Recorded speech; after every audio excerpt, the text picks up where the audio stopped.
I barely know American geography. Okay, I don't know where He's in Arkansas is. So it's fine. Alabama. Exactly. I was about to be offended, and I was like, "But I don't know where you are on a map either, so I guess I can't be mad." Toronto, like, so where?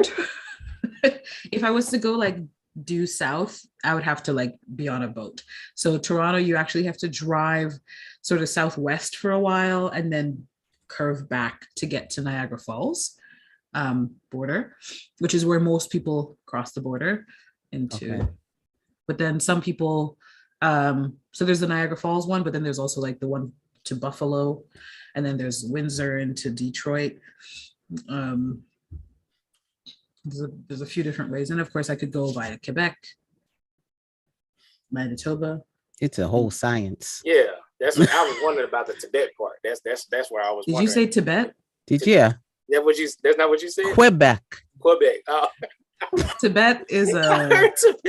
Tibet is much further. There's a Tibet in Canada too. Okay, let's go. Let's go. I didn't know the other side of the planet. I know. That's why I was like, hey, maybe. Whitney turned on her camera just to look at you funny. Yes, she did. I was like, she's like, hey, gonna turn on. Look, and then turned it off. Hey, Andy. You just being amused. I'm here listening. Not Kevin saying, I was wondering about the Tibet thing. Because I said, did he say Tibet? Tibet, Canada? Yeah, don't you know Tibet, Canada? Said he did not say Tibet. Welcome everybody to another episode of Zooming in Comfort. Yes. Thank you. Go ahead. Give it all, Kev. Give it all. Oh, Kev. We're live already. We are live on Zooming in Comfort, and here we have with us Angelique, podcast extraordinaire with her voice. We have CoCo. He's the man who puts out all the fires. You know what I'm saying? I'm putting them out right now, dog. After he starts them, because this man is fire. Fire! Starts the fire, then puts it out. See, I like Angelique, man. She cool. We have Andy Collins. He is the guru of the screen. He can graphic artist, web design specialist. I'm putting that way up high on top. Yeah, you know what I'm talking about. Music extraordinaire. He can pull the music from any country and tell you that this is what you should be listening to. Thank you. Almost I can. We have Whitney, who blanches in and out just to give CoCoBeige the look. Yeah. There has to be one in every group. Has to be. And we have Bold Expression. This is Carl. He's the man who can tell us all about a piece of chicken. That's it. I'm sad I missed it. You want to start us with a word this afternoon, Brother Carl? He might not be ready, but he should be ready soon. But he's here. Yeah. He told me he was running a little bit late, but that's okay. All is cool. He may not come when you want him. Watch out there now. But he'll be right there when he's ready. Oh. Okay, he's with Daniel right now, but he said he's listening. So cool. No problem. So how's everybody doing? I'm so glad. And we have Jermaine, the hostess. Thank you. Hostess. You gotta introduce yourself now. I totally forgot. Hi, I'm Jermaine. I am the hostess of Comfort, and I'm so glad to be with these folks because I have missed them. I have been in the chat. Yes, because I have been. Well, it's been a month, and Discord did me wrong for a little while. So, I guess Discord made up and said, okay, you can go in there with them, but you need to behave. I don't know what I did, but now I'm back. I ain't gonna do it again, whatever it was. So how are you? So how are y'all doing? It's been very tumultuous lately. First of all, let's talk about this. How was your Valentine's Day? What'd you do, Kev?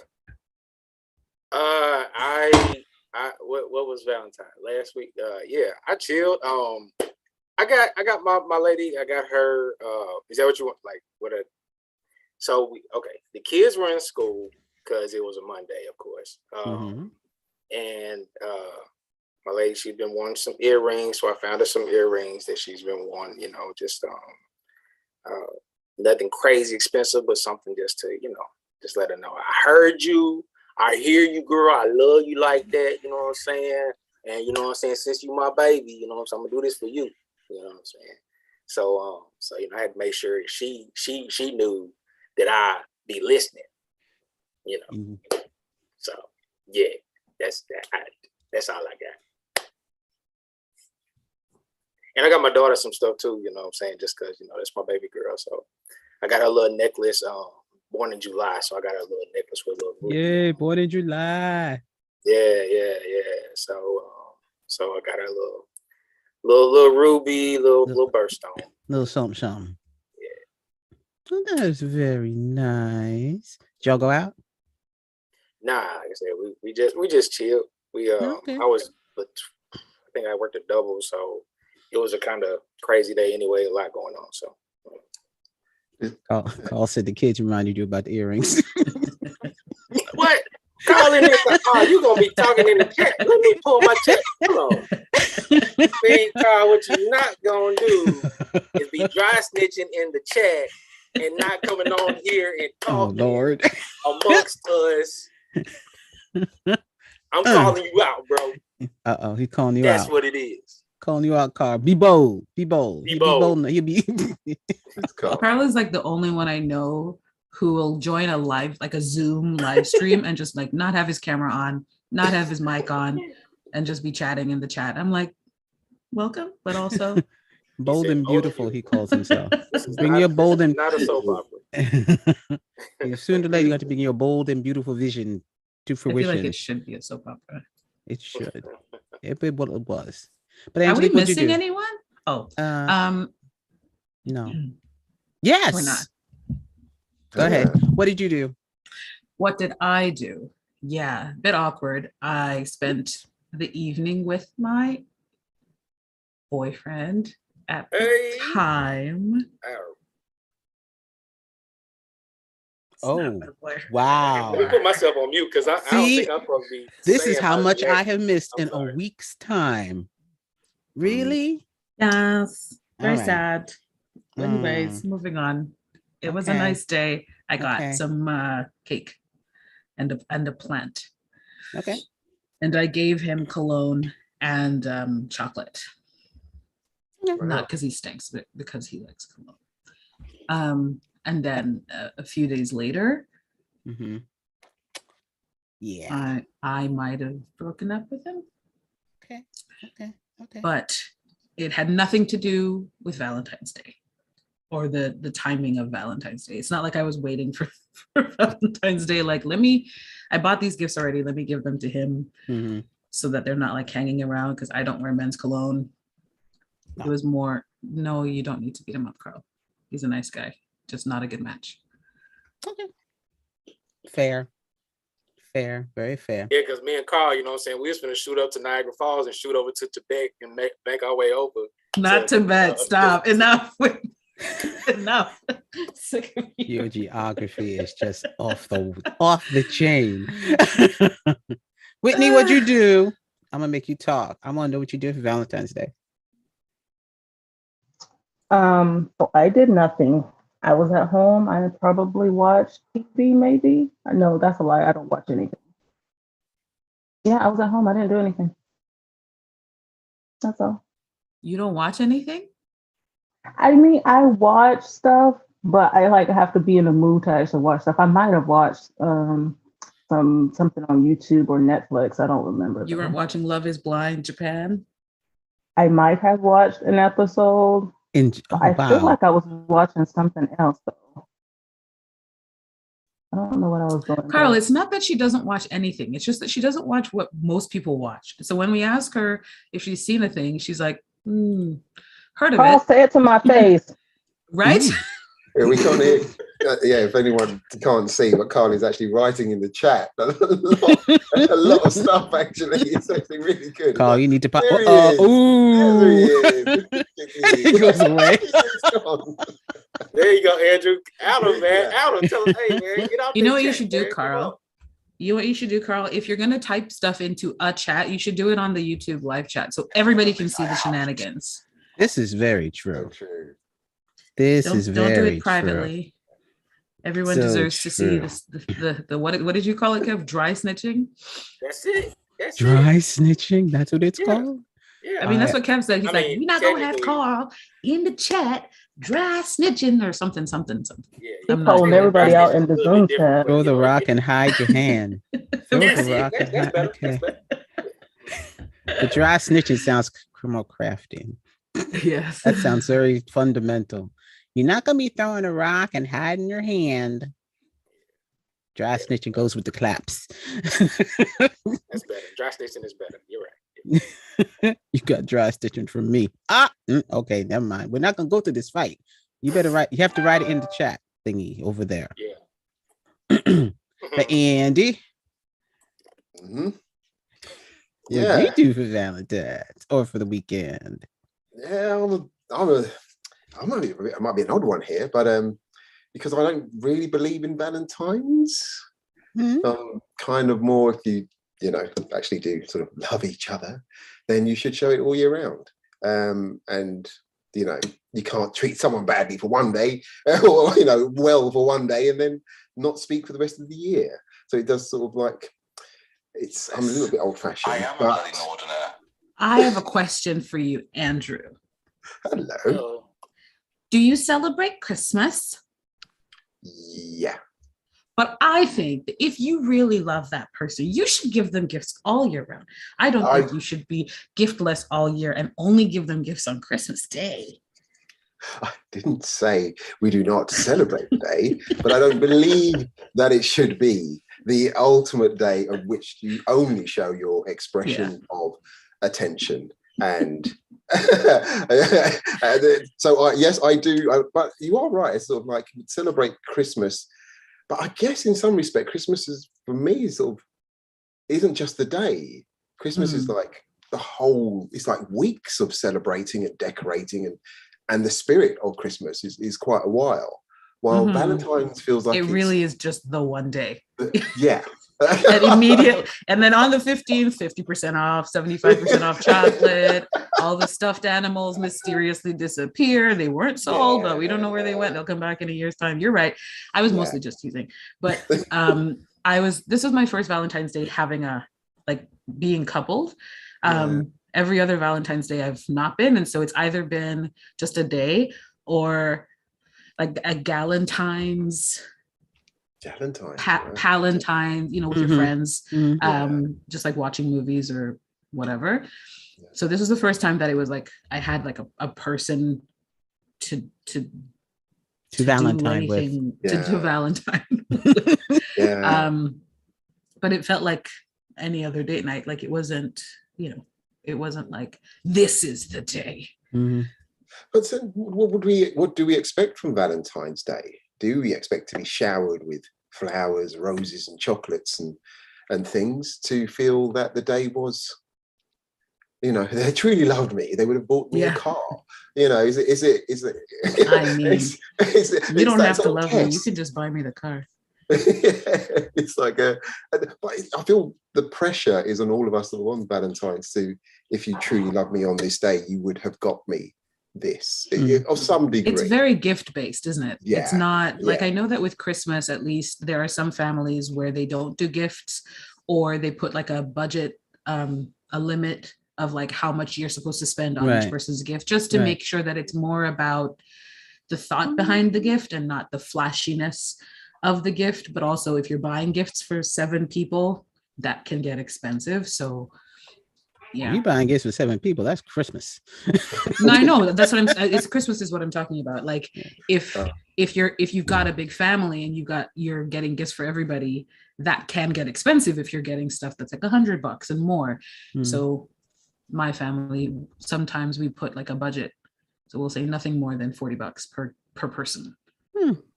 Like per person that you're buying for. So $40, $40. Yeah, that makes sense. But with Valentine's, I don't think there is that same room for, okay, no gifts this Valentine's. We'll just do something that shows we love each other. It's that extra special. It's like a showy date night. Yeah. It's like a showy date night. It's like a showy date night. Yeah, it is. And in Korea, Valentine's Day so here, you know how Valentine's Day is typically like the guy, it's usually the guy's like responsibility to do the showiness. In Korea, Valentine's Day is the woman or the girl or the woman in the relationship. She gives the gift. And then a month later, March 14th is White Day, I think. And on that day, the guy gives the gift. So they have, so they have like they have 2 days, February 14th and March 14th, where it's sort of like flipped. That's really good. I like that. Yeah, I think it's cool too. I think that's awesome. What? That's awesome. Oh. Hey, Mo. And here is Mo, the queen of TikTok. Oh no! No, Well, better than, I was you are there, but I am not the queen. Okay, you are the princess of TikTok. Sure. There you go. Sure. I like what V said in the chat. I don't know if you saw. She said, I want gifts. I don't see it as an if you love me thing, but like I'd like to be thought of on the day and have gifts. I think everyone's different and should do what suits them in their relationship. Yeah. I like True gifts. I like gifts. I like gifts. All year round. I like gifts. Yes, Gifts are all nice. year round. I would love a gift a month. That would be cool. You know, 14 too much. Unexpected gifts. Oh, are lovely. yeah, and they don't have to be big. Just a little something. Yeah. Bring me some flowers from the Kroger's. I wouldn't even. I'd be like,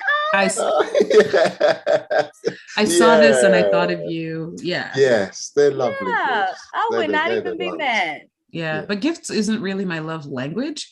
And gifts can be really hit or miss in the sense that like sometimes a person will gift me something that they would like or that they think I should like. Yeah. And then I'm like, no. Thank you. No. I really appreciate this. PlayStation. Like, this Food is always nice. a good gift. Food is always like if you bring me home something Food like is my safe. favorite snack, I'm like, thank you. Yeah. So it's like That's you good. have to know me to get to know what a good gift would be for me. But like don't just get me something that you think girls like this, right? Yeah. He's trying. It's the you know, he's trying. It shows an effort. Like at least you're trying. What At I'm least you're saying, trying. yes, I appreciate the thought behind getting a gift. I'm just saying that gifts are not really that's Love not language. my love language. Yeah. My love language is like quality time and like touch and like words of affirmation, like that kind of like experiential stuff, not physical things. Because then after you've given me the gift, if it's not food or something I can use like perfume or whatever, then it's just kind of like sitting there. It's a waste of money. Like I feel bad because I feel like you wasted your money. I wouldn't say that. I'm not saying that. You said that. I'm saying I'd say that. It becomes something I have to find a place for. And then I'm like, if it's like I don't know. That's why I say it's hit and miss with me. So I'm like, if you're getting me food is usually quite safe or something to use that will eventually be finished, just because I'm like, you will know that I appreciated the gift because I used the thing you gave me. Or if it's socks, I like socks. Socks are really good too. Socks are a good gift. It's like, I like socks. I like socks. I like warm toes. Everybody likes warm toes. Anyone saying they don't? Is anybody saying they don't? Some people personally, personally, I like cold toes. Oh no, I don't like my toes. That's a joke. Oh. It's just because Andrew said, I'm wondering if anyone doesn't. I'm like, me. Cold toes on you? No. I had nothing. Like under 3 blankets, and then you got your foot hanging out the coat. Yeah. I know a guy that liked cold toes to be placed on him by his loved one. He was like, when she puts her cold feet on me, I'm like, ooh, and I'm like, yeah. I'm screaming at that point. I'm running around. Yeah. Feet are gross anyway. Okay, I said it. Let's go. Let's keep going. Feet are gross. Did a thing. Anyway. Did a thing. No, I think I don't know what I did. I can't remember actually, but I'm very sure that I had also rehearsal that evening. So that was actually probably the more fun thing I did, because I was able to go back to rehearsal because restrictions came down days beforehand. How is that for the US and Canada? Because I can tell you, it didn't sound like a jigsaw puzzle here, because a week before that, they were talking about what restrictions they were going to keep in place, which restrictions they were going to make stronger than the other one. And all of a sudden, it was like, nope, we're going to take them all down. I was like, did COVID tell you that it was done? Or, I did not get a letter or a memo or anything. And it's gone. Yes, it's like gone in Sweden. No. I said, does COVID know? No. They said when it would end on this day, COVID goes. Oh, okay, great. Okay, could have done this earlier. COVID is right. So in Canada, I can't speak for all of Canada, but I know that in Ontario, on January 31st, they what's that word? Loosened some of the restrictions around restaurants and gyms and stuff. Mm-hmm. So we had opened up a bit, and then we had closed down again, and then we opened up a bit, and then we closed down again, which of course for small businesses was like a big deal. Mm-hmm. But also, so yeah, they were like, okay, we're gonna open up again, because they closed again for Omicron. Mm-hmm. Or Omarion or whatever it's called. And then they were like, on January 31st, we're going to 50% capacity again at like restaurants and gyms, because they were fully closed for mm-hmm. like dine-in and gymming and stuff. And that seems to have stuck. So I think what they're doing is they're just going to keep opening up more and more. Because like right now, we're not testing nearly as much as we were before. The government has sort of restricted, as far as I know, I'm not a professional, whatever. This is not the official word, but last I heard was the government was kind of restricting testing to like absolutely necessary testing. And so it's very difficult for the average person to get even a rapid antigen test. Mm-hmm. They're not free. We have to pay $40 for one. And the PCR test seems to be going the way of the wild. Like it used to be required to come back into Canada, you had to have taken a PCR test and stuff. And now they're apparently going to change it to the rapid antigen test. Even though for like a month or whatever, they were like talking about how they're not very reliable. And, even if you get a positive, it doesn't necessarily mean it's that actual positive. And if you get a negative, it could be a false negative. So the testing stuff is kind of inconsistent and confusing. But what we're looking at is like hospital numbers. So the number of people in hospital, the number of people in ICU, those numbers have been going down. They're still going down, even though they loosened restrictions at the end of January. So I think that's why the government's like, okay, like we're heading in the right direction. It seems as though people are still being somewhat cautious and getting their boosters or wearing their mask, and we still have mask mandates. So there's that. Okay. But yeah. No, we don't have anything here. We have no mask mandate. It's like it was pre-COVID. We have gone back to literally pre-COVID. I was like, but no one told COVID. To be honest, with the mask mandate we had here, no one really adhered to that at all either. This is true. This is very true. So I mean, I continue like to wear mine on the trains and crowded places and buses and stuff like that, because people are just nasty in general. But a lot of people are like, and now they're just, they look at you when you have on a mask. And I was like, you just stay in your little bubble, I stay in mine. We'd be all right. We'd be cool. Because there are still people who do wear masks. It's just probably a smaller percentage than before.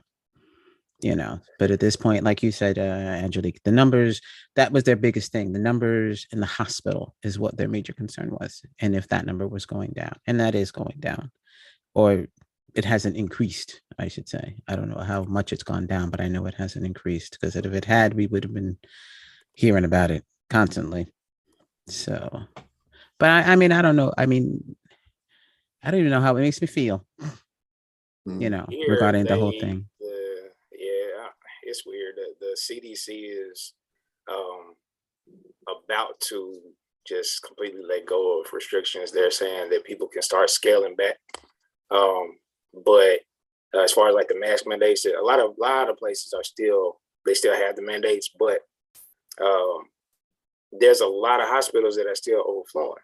So it's like, well, if the numbers were to spike again, what are we gonna do? Right. And I'm in one of the red states, unfortunately, where the numbers are really high. But people have been fighting the mandates pretty much the whole time. They didn't want to go by it, but they did. Pretty much just that. But they have been pretty adamant about not wanting to adhere to those guidelines. So CDC is saying, okay, we're gonna start. You know, the Omicron is leveling out, as they say.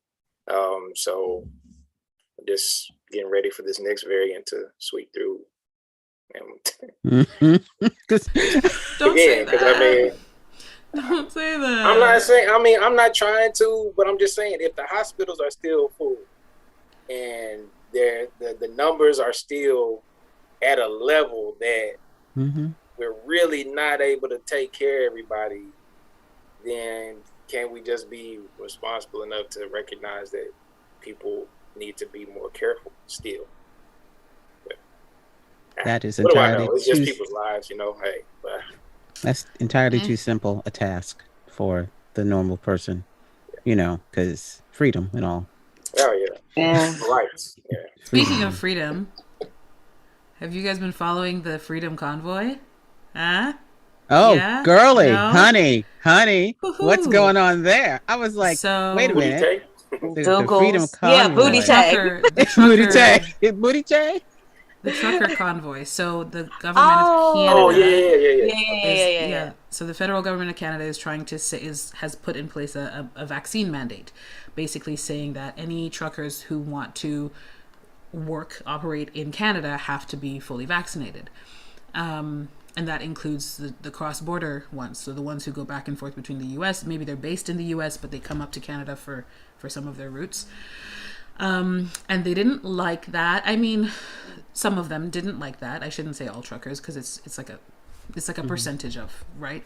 And they decided to protest, and they led a convoy from the US, and then they maybe picked up people along the way of just these massive trucks, and they drove into Ottawa, which is the capital city of Canada, where Parliament is and all that. And they blocked the road. They occupied the city, basically. There were like honking horns at all hours of the day and night, which was sort of like psychological torture, because regular citizens of Ottawa residents could not sleep, and so that sort of like puts everyone on edge all the time. They were blocking roads. They had blocked Ambassador Bridge at one point, which is one of the cross-border bridges. I think in Windsor. I think that's the one that's like from Windsor into Detroit. That's called Ambassador Bridge. They had blocked that. They were using their children as human shields. Really? In a sense of like, you know, bring your kids because they won't do anything if your kids are there, basically. Wow. But then also some people were like, well, just so you know, if they do come in, they're going to separate you. They're not going to put your kids with you. So if you want to bring your kids, you can, but like you will be separated from your children. And so I don't know how much of that they did, but I know that they did do that to an extent. They were like harassing people who were wearing masks. They were like people just like walking past them, going to work or whatever. They were harassing them.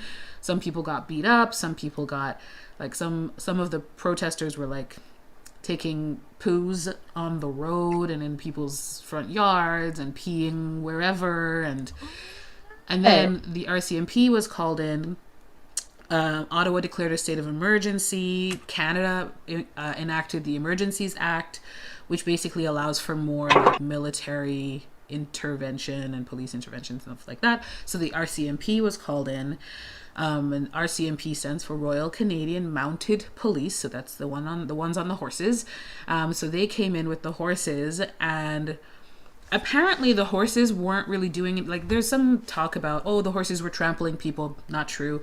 As far as what I saw on video, I didn't see any horses trampling people. What I saw was protesters pushing the horses and like trying to get in the horse's way.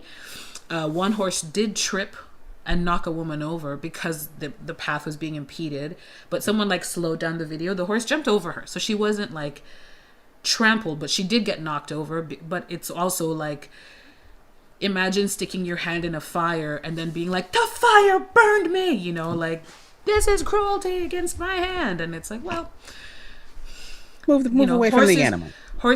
Move away from the animal. The horses are very well trained, so it's not like a wild animal. But if you get in if the horse is moving because the person on the horse is telling it to go, and it's going, and then you jump in front of the horse gets startled. Like, that's a heavy animal that's already got some momentum going. It's not just going to stop, right? So, anyway, there's a whole crazy. But that is crazy. It is crazy. And recently, like this past week, Ottawa, they terminated their declaration of emergency, and the federal government is revoking the use of the Emergencies Act. So I guess they feel like they have things under control now, and they don't need it. It's not a state of emergency anymore. But yeah, like the protest is still going on, and it's just people who don't want to be vaccinated. But unfortunately, many of them, and I don't believe these are infiltrators, I believe these are like members of the actual protest, were coming in with like Confederate flags and swastikas. And it's like, that's not even a Canadian thing, right? And so that's how you know that a lot of the influence for this is like from the US, is like introducing this sort of rhetoric that's like, people say the Confederate flag is just about freedom, and people say this is about that other thing, but why would you bring that into Canada? That's not a part, like the Confederate flag is not a part of Canadian history. So clearly you're trying to signal to Canadians who believe a certain thing, hey, you're welcome here, right? So there's been a lot of articles written about that element of it, and it's a whole mess. They did come into Toronto, but I think by the time they got to Toronto, the Toronto police were kind of like ready for it, because it had already been going on for a while. So they didn't stay long, and they didn't do much because the Toronto police were like, you come, you do your protest, and then you leave. You're not going to hang around all night. You're not going to block our streets.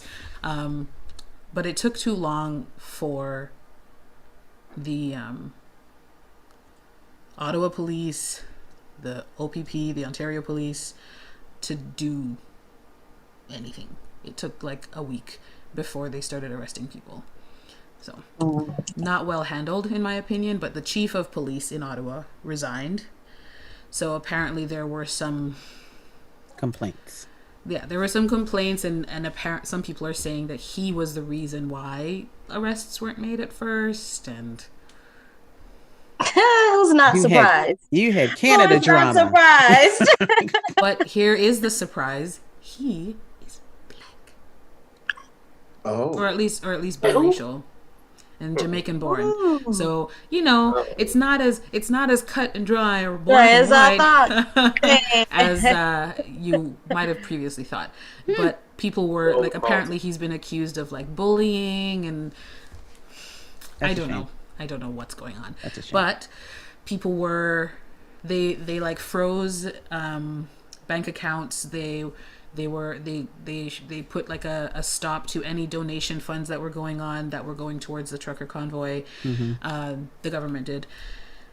So, and they also told gas stations not to give them any fuel. They seized any fuel that they had like in canisters or whatever. So they really made an effort to be like, to cut them off at the knees, so to speak. But it's still hard. Yeah, there are people who work for the government who were donating, like the government of Canada and like Ontario, who were donating to this convoy. So, listening to the colors of the wind. Yeah. That is just crazy. People that's at the top, when they recognize that's always beautiful. Yeah. Say that again. When the people at the top, like you said, the people of the government that are recognizing that and donate, that's beautiful. It's cool that they recognize. No. They were donating to the wrong side. To the convoy. Not the. Unless you're an anti-vaxxer. I missed it. I missed the part. I missed it. I thought the convoy was a good thing. No, they don't want to get the vaccine. Only if they were in Tibet. It would have. You missed my whole. You listened to all of that, Kev, and you thought. Okay, you know what? No, I'm confusing you with there's a convoy here that I thought was doing that, but that I'm getting the two confused. That's all right. Sorry. That's okay. That's okay. I mean, some people think the convoy is a good thing, but those are people who are anti-vaccine mandate. Right. They're not necessarily anti-vaccine, but they're anti-mandate. They're anti-government, maybe, but a lot of it was like the person who started it is like connected to like white supremacist things. Of course. Well, I'm definitely not with the white supremacists, so I'm sorry about it. You didn't remember when she was like, "Yeah, they got their Confederate flags and they're bringing them to Canada." You missed that part too. I thought she was saying on the other side, the people that were against the convoy. That's what I'm saying. Oh, okay. No, they're part of the convoy. Got you. Andy, what were you going to say? And it's just amazing how those people who are anti-vaxxers and protesting, it always seems to come with that on the right side. You know, they always want to be on the right. The far right seem to be hand in hand with these people who have the loudest voices, the angriest people, the I won't do it, they can't make me, seem to be the ones who want to tell everyone else what to do and how to live. Isn't that interesting? It's so bizarre. I find human beings, this whole, I don't know, I've never realized how the human beings are so much since the last 5-6 years. It's been a revelation of humanity and the weakness of humanity and what it can take to break us. It's just like, wear a mask. No! Oh my God, what happened to us? I mean, did we used to live wild? I mean, what were our ancestors had to suffer with? And now we've become, I don't know what we've become. I mean, I'm going a bit all too far over, but it all links into this whole period that we're in at the very moment of like, what the hell has happened to the world? I just don't know. But then it also gets into the idea of like, it's not the world that is like this necessarily, because there are some parts of the world where, to use the mask example specifically, masking is normal. Like if you're sick, you wear a mask so you don't make other people sick. And that's just normal. People who don't like, oh, my I didn't put on makeup today, so I'm going to wear a mask. I recently had plastic surgery, so I'm going to wear a mask. I have a zit, I'm going to wear a mask. Like there are like countries in Asia in particular, I'm thinking, where masking is it's just like a part of life, and you do it because there is more of a communal culture there. And so the masking thing, sometimes it's individual, like I don't want you to see my face, but sometimes it's I'm sick and I don't want to make you sick, but I still have to go to work. Because again, there's the positive side and there's the negative side where it's like, you were sick, you should go to work to show how dedicated you are, but you wear a mask so that you don't make other people sick, right? Whereas here in Canada and the US, there were people who are like, my freedom, you can't make me. And it's like, considering I lived in Korea for a few years, so for me, I'm like, I'm aware that there are parts of the world where this is just like what you do. And then there are people who have no awareness outside of their borders. And they're like, this has never happened here. This is not a thing that I've ever been asked to do. And therefore, it's an infringement of my freedom. And it's completely crazy and like wild and bizarre. How dare you? But yeah, it's that one thing you're asked to do for your country. These are the people who wave the flags the hardest. And they're asked to do one thing for their country. And it's no way. And it's the simplest of things. They're asking you to go to fight for them, and asking you to go to die for them. We're saying, can you wear a simple piece of mask just to protect, everyone under your flag, everyone that you're so proud of, your fellow citizens? And it's no, because I come first. So, and I'm like, wait, but you're the people. I don't know. I find it quite bizarre. I do, I have to say. But a lot of them think they're fighting for us, you know. I remember watching one of the videos of the protesters. They were like I don't know if they were the military or the police or what, but this is here in Ottawa. I'm not in Ottawa, but in Canada.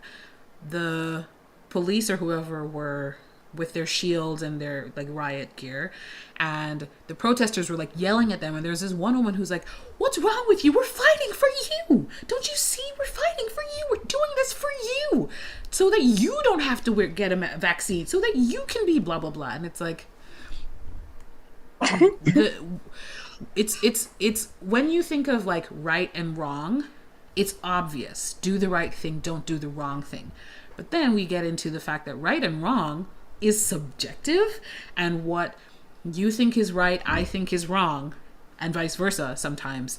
And you think that you are fighting for other people's freedoms somehow. I don't know how it gets to that point, but like if you believe that what you're doing is for someone else's freedom or quality of life or protection, then you will stand 10 toes deep in that, and you'll be like, I'm not going anywhere, we're staying in Ottawa or wherever it is. Meanwhile, most residents of Ottawa are like, can you leave? You are really, I have to go to work tomorrow and you're making it so I can't do that, right? So it's wild when you think about the fact that it's like you are putting other people in danger, but the person that you think is doing that thinks they're protecting people, or they think they're fighting for other people's freedoms. And it's like, well, then there's no way to, you can't use morality to argue against it, because they're like, we both agree that you should protest to protect people's lives, right? So that's and freedom, right? So this is what I'm doing. Why would you fight against me? And I don't know, like I don't know how to the get different people to change. I think I equate that to. I hear what you're saying. I think I equate that to like the people who say that when they want to say what they want to say, they don't want anybody to question them, that's their First Amendment right. Well, if I'm not mistaken, the First Amendment had to do with you can speak towards the government without getting Fear in of trouble, being right? arrested. Yeah. Right. That's not the same as you just being a butthole online and trolling or whatever. You know, it's like people will equate what they want to a certain situation to fit their agenda, and it's human nature, but that's a lot of what's happening right now, and it's frustrating because they're missing the whole point. And I know, like we have talks about it here sometime. Like there are people that I work with of other colors who say they know family members who didn't get vaccinated, said they would never get vaccinated, and they're no longer. And it's like they're no longer here. You know, so it's like, at what point do you recognize that your safety is more important than whatever you feel like is your political stance? Like, how do you take that strong of a like you just don't care, you know? Yeah. I think that has nothing to do with your freedom of speech. That's two different things.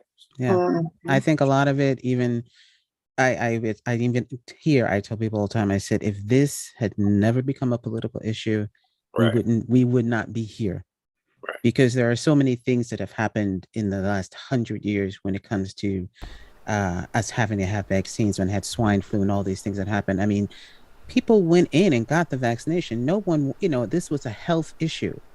It was a health issue when the swine flu came in, and when all these other flus came popping up and people were just dying. It was a health issue. And when it was presented as it is a health issue, people went and got the help and got vaccinated. And those that didn't. A lot of them died, and a lot, you know, and a lot of them didn't and went on with whatever. But there wasn't some huge political march involved in it, because it shouldn't be anything political about it. This is about your health and well-being, which has nothing to do. Safety, it has nothing to do with the politics of everything. But because it was introduced that way, it's like they want to be a political martyr, but that's not even a political martyr. That's irresponsible. Exactly. Exactly. Because even like I kept thinking, I think I was watching something like even on a plane, you know, you put on if something happens, you put on your mask, or you put on the next person because you have to be able to help. You have to be able to help yourself and help another. Right. But as these years have gone on, I can picture it here and probably more even so in the States, but I only can talk for here. People are so much in their own personal bubble in general. And then to be allowed to stay in that bubble is even worse, because then they automatically stop looking to another person to see for any other care, because as long as their bubble's fine, they don't care about what's outside of that. And now we've come to this point where it's the same thing with the whole vaccine. Okay, fine. Even if you're not going to get it, at least take care in the other people who choose to, and if you have to wear a mask for a few hours, wear the mask. If you choose not to wear the mask, give space. Don't be rude up in someone's face. I mean, because my thing is, I have a few friends who have not taken the vaccine for a lot of, their own personal reasons or fear or whatever. But as long as I know, I'm cool. And they tell me, and I'm like, okay, fine. And they keep their distance. They respect my space. And I think a lot of things that are happening, these, the people who don't want to have who are so anti-vaccine and it's your right not to have, they're also not giving you the right to do what you want to do. Like you say, they want their reasoning is right, and you should listen to their reasoning. You should not get the vaccine either. If you have, it's like, oh my God, there's poison in you. They're trying to track you. You've got a microchip. I'm like, I ain't got that much business behind me that no one need to follow me with a microchip. Man. That has been my whole thing. Like, it sounds bizarre to me. Like, you don't think when you have GPS in your car, they don't know where you are? Your telephone, you don't think that our phones that we sleep next to, and we won't go to the bathroom without our phones. Yes, like, nonsense. what are you doing that you have to hide from the government so tough? Like, and what makes you think they're following your tired ass? There are many other people out there got much more things going on than you. You live in your little home with your 8 million cousins. What you doing? Our information's out there. Our information is out there. And a lot of the time it's out there voluntarily. Yes. Giving it away. Put it out there. Are moving and every time you click like accept. El Chapo. You are not El Chapo. You are not running no cartel, bro. Sit down. Exactly. You are not El Chapo. Hey, bro.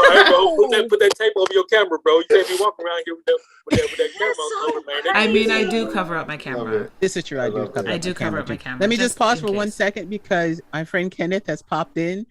Hi, camera? Kenneth. Or are you just going to stay invisible? Hello, everybody. You're not going to pop in, please? Hi. In the dark. Look at you. Yeah. Back from shopping. Daddy's got to do what daddy's got to do. So they sprung it on me that I need to go shopping. So I couldn't make it early. I'm sorry. That's okay. This is my friend Kenneth. Kenneth is. Hi, everybody. Hi, so tell him who you are and where you're from. Go ahead. My name is Kenneth.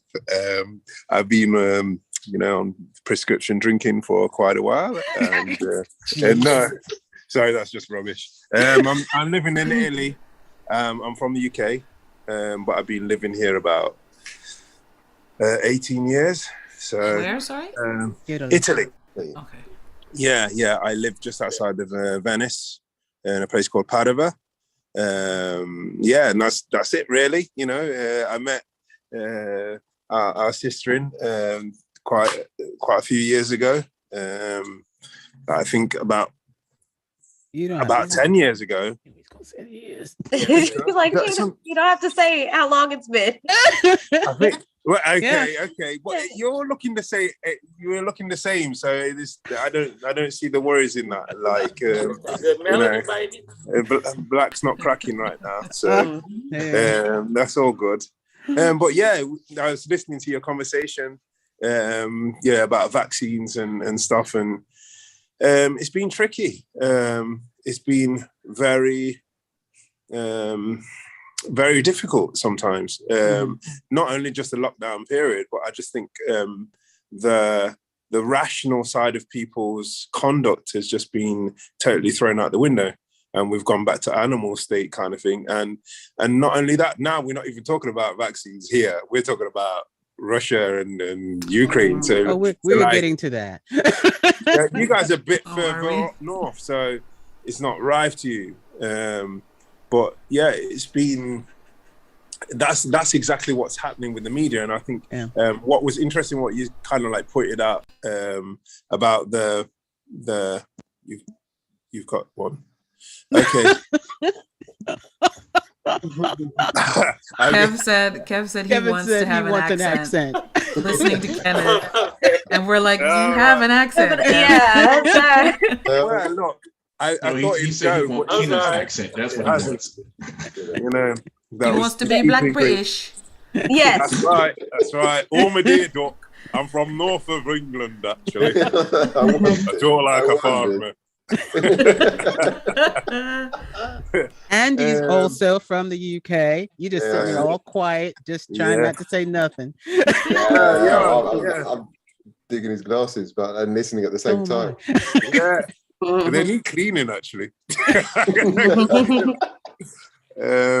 But that's the fact of like you're talking about the like one bubble thing, and I think that's largely to blame because first, if you remember before, this is my opinion. First, if you remember, before the lockdown period, we had at least 3 or 4 years where people were talking about the cell phone and how people were so engrossed in their own profile pictures and selfies and blah, blah, blah. All right. And the lack of conversation thereof.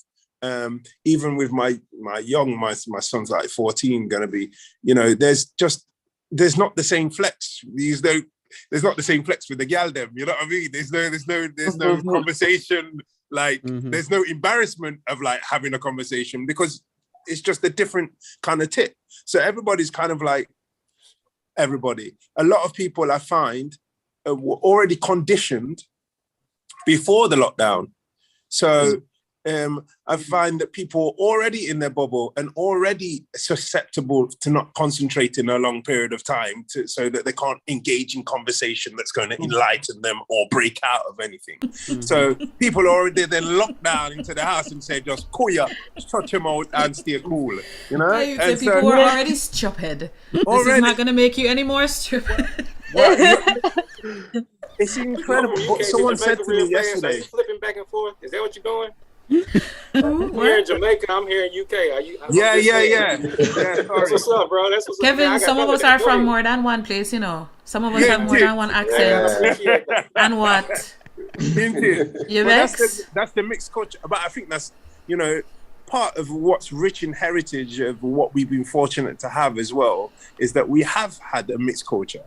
We're not in our original places. We've been moved around the world where we've always had a second voice because we've not been able to have a first voice because we're in someone else's house, and you robbed me from mine. So anyway, that's another kind of like discussion, but it's kind of on the same tip because essentially there are several pieces of the puzzle that are missing towards people in general and the generation that's coming up because of what we've experienced. So whether it be your choice of a vaccine or not, there are some very confused ideas of why won't you take the vaccine? Where are you coming from? And your reasoning. There's a massive hole in reasoning. Yeah. Common sense. It's interesting that you say that, Kenneth, because I recently watched a video that was talking about how most people, if you ask them to put themselves on a spectrum of absolutely never getting the vaccine and I'll get the vaccine as soon as it's available, most people are not all the way at never. Most people are like somewhere close to it, like they will get it, but they're just not sure or whatever. And it was sort of basically saying that rather than trying to convince them to get the vaccine or tell them that there's something wrong with them for not having gotten it, if we ask, why haven't you gotten it? Or not why haven't you got it? Why isn't it 0? right? So on a scale of 0 to 100, where 0 is I'm absolutely never getting the vaccine, why are you a 0? Most people are not. So why aren't you a 0? And then you go from there, because then you realize that there is actually hope, for lack of a better word. There is a chance that this person may get the vaccine, or may want to, but there is something holding them back, right? So the question is, why aren't you a 0? It's not a 0 because they believe in public safety or whatever. Okay, well then how can we make it further away from the 0? And that's like more likely to engage that person in an actual discussion about getting the vaccine and why and things like that. Whereas if you start from why haven't you gotten it, then you're arguing against them. Whereas if you say, why isn't it a 0? Because you're saying it's not 0, it's not absolutely no. So why isn't it a 0? And then you start from there. Then you're more like encouraging them as opposed to like arguing against them. But most of us are like not doing that. But it was an interesting video. Changing the point of view. Yeah. Because I suppose it's a bit like, I don't even want to say parenting. I think it's probably where we've come from. Well, I can only speak for myself. And I'm probably going to take over the whole conversation, so I'm going to just keep it really short. But I think that when we were little, at least in my household, which is a West Indian household, Jamaican parents, but I found a lot with other ethnic backgrounds, that you were told what to do.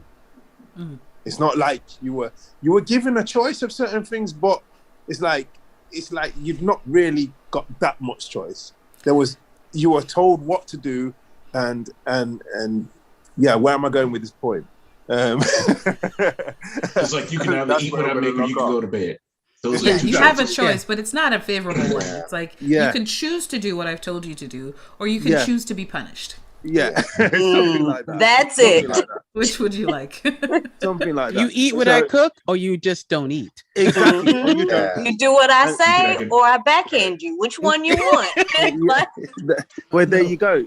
So it's kind of like that kind of point of moving that point of opinion has come down to another generation, is where I wanted to get to, because it's kind of adopting other Western ideas, kind of like into a household which kind of had a structure, which had a sense of structure, because it was kind of like pushing you in a direction where you would make your choices later. But it was kind of like, it was tough enough to put you in the world, so you would make sensible choices. And so many a West Indian would when the microwave, let's say the microwave oven, there was no West Indian that was going to have a microwave oven in the house. I said, what? In 2 minutes, you're going to heat up my food? It didn't make any sense, and they had to be convinced over a long time. And then that's my son just come home. Hi, ciao. Son, ciao. Comandate bene. Excuse me, everybody. Just one second. No problem. Oh man, I wanted to hear more Italian. I was gonna say, right. Do it again. I was gonna say, I forget now what he was talking about. Oh damn. The microwaves. Right. There are many Jamaican people who won't even eat fridge food. What we call fridge food. In other words, if you've cooked the food and you have not finished the food, and then you put it in the fridge, leftovers. It is now fridge. Yes, leftovers. It is now fridge food, and like my uncle doesn't eat fridge food because in his mind it's not good anymore. So he will, or he didn't used to. I don't know if he's still this way, but I know there was a time when he wouldn't eat leftovers because, I don't know if it comes from a time in Jamaica where, I mean, it's kind of still like this, but power is not consistent. In the sense, electricity, I mean, we have power cuts regularly. And so, at least when I was growing up, the stuff that went into the fridge was not guaranteed to be kept fresh. Here in Canada and in the US and stuff, we can pretty much guarantee that if you put it in the fridge, it's going to be fine in a couple of days, or even tomorrow. It'll definitely be fine tomorrow. It'll definitely be fine tomorrow, kind of thing. Whereas in Jamaica, not always certain. Something might have happened overnight. There might have been a power cut that lasted 4 hours, and you were sleeping, so you don't know. You wake up the next morning, your freezer's like melted and refrozen, and you don't know what happened with the stuff that was in the fridge. And so there's a lack of trust, you know. Yeah. But so yeah, anyway, I don't know where Kenneth necessarily was going with his point, but it reminded me of how because there wasn't always electricity to guarantee that your fridge would keep your food fresh. Right. Some people, never mind microwave, it's like once it's gone in the fridge, it's basically like trash. You eat it once you cook it, you eat it, the end. And every time you just cook fresh, because that's the only way to guarantee that the food was good, is if you had just cooked it. Yeah. Let me get a couple. Where was it going to go? Skeptical. Yeah. Oh, yeah. Okay. No, I was going to ask because Carl has been so quiet, being so patient. I know that. Look at him looking so innocent. Also, that's like so. We're not used to this. Okay, so you know. See, with everything Jermaine said, I agree. Violence. But I want to twist around the topic now and go to something a little more. You know, I mean, because we're gonna hope. You know, with this whole COVID stuff, we always gonna come back to it at this particular point to see how it's going for the next month or 2 months. And I just hope everyone here and the families and the friends all at least stay healthy and, you know, keep safe, and people out there who listen that as well. But this is a whole change of topic. I just saw this today. I can't remember what state it was, but it was in the US with this 85-year. This is actually a topic I brought up when it comes to like the law. And this woman, she's 85 years old. She said she got a knock. There was a man at her door banging and banging and banging, saying, you know, I need help, blah, blah, blah, blah, blah. And so he wanted her to open the door. She didn't open the door, but she called, like figuring, okay, I'll call an ambulance for you if you need help. So she's on the phone, and she said all of a sudden she hears this huge noise. This man has now knocked down her door and is in her home. Now, apparently he didn't know what home he busted into, because this 85-year-old woman apparently was a bodybuilder. She's a little thing. Yeah, she wasn't big. She's a little thing. She's a bodybuilder, and she had just won some lifting thing that she had done. He came in, I guess, I don't know if he charged at her or fell at her, but she said she went and grabbed the biggest thing she could find and whopped him. And I think a table, she said the table broke. He went down, and then I guess he was trying to get back up, and she jumped on him, kept on jumping till the police came. Yeah. Stay on his head, because if you let him get up, he's going to beat the crap out of you. Stay on his head. You know, she literally was standing on him, jumping up and down on him. She was standing on him to keep him down. And she, you know, and I guess she had whatever in her hand. It was a whole new thing on you. I was like, get out of town.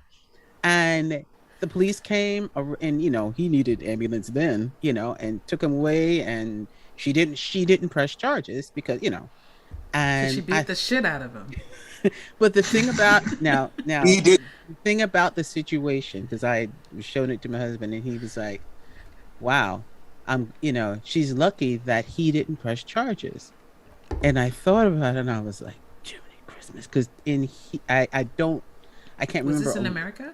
No, this incident was in the US, but here, if that were to happen, that the person who busted into your home illegally could press charges on you,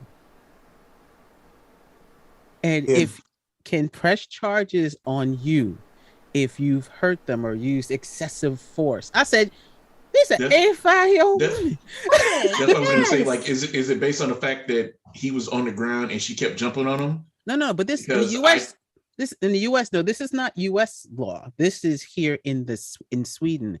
If this had occurred here in Sweden, that man would have been able to press charges on her for excessive force if he was hurt too much or broke something or anything in that regard. And I was like, you broke into my home and you going, no. You know, and he was like, yeah. He's like, yeah.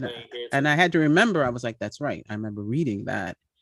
you know, and I'm thinking like, what? I don't understand the logic of that. You come in.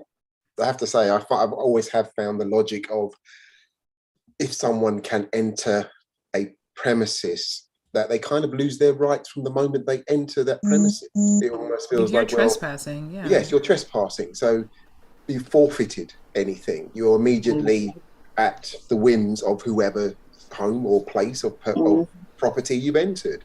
It feels strange that you're uninvited. There was no reason for you to be in that position, that you still retain some sort of right. Somehow you give up your right the moment you enter somewhere you're not meant to be. I mean, it's a fine, you know, when it comes to things like this. I mean, and if you are to restrain a person, yes, there can be a degree of, well, they were, as you say, on the floor and then you started jumping on their head. Yeah, you can say there was excessive force was used. So that, you know, you can say, well, okay, they were actually unconscious at that point, and then I took the table and jumped on them, you know, 20 more times. But I think there is a fine line on that part. I can understand. But to restrain someone who shouldn't be in your property in the first place, they put you in a position that you would never have been in had they not been there. So I find it really, we use that horrible word common sense, but this feels like a common sense law to me, that it would make sense that the moment someone's where they aren't supposed to be, then all bets are off. To hell with them. Right. Yeah, all bets are off. You know, you need to turn around and leave. Especially in this case where he broke her door down, right? Like this wasn't, there are, not to say that there are better ways, but like there are less aggressive ways to trespass. For example, like if the door is unlocked and you open it, that's, you know, or if you pick the lock and you open, that's, you're still trespassing, you're still breaking and entering. But to push, like to be banging on the door so hard that it like knocks the door down. Oh, hello. Hi. You want to say hi? Say hi. Oh my God. That's like Parker, my oldest Parker. Wow. How you doing? He put on clothes just so he could come say hi. Oh, Lord. I appreciate that. Handsome young man. Yeah. Okay, I'm sorry. That's it. That's okay. So, Bye. Bye. Oh, adorable. But I mean, Anyway, like for her, it ended well. But I'm just saying, if that kind of incident happened here, it would have been, it would have been okay. You know, of course, you're going to press charge on the person busting into your house. But then when it came down to it, they can press charges on you because you have physically manhandled them. I'm thinking if you hadn't come in my home, uninvited, like the vampire that you are, then maybe you would not have gotten her. I mean, you say vampire.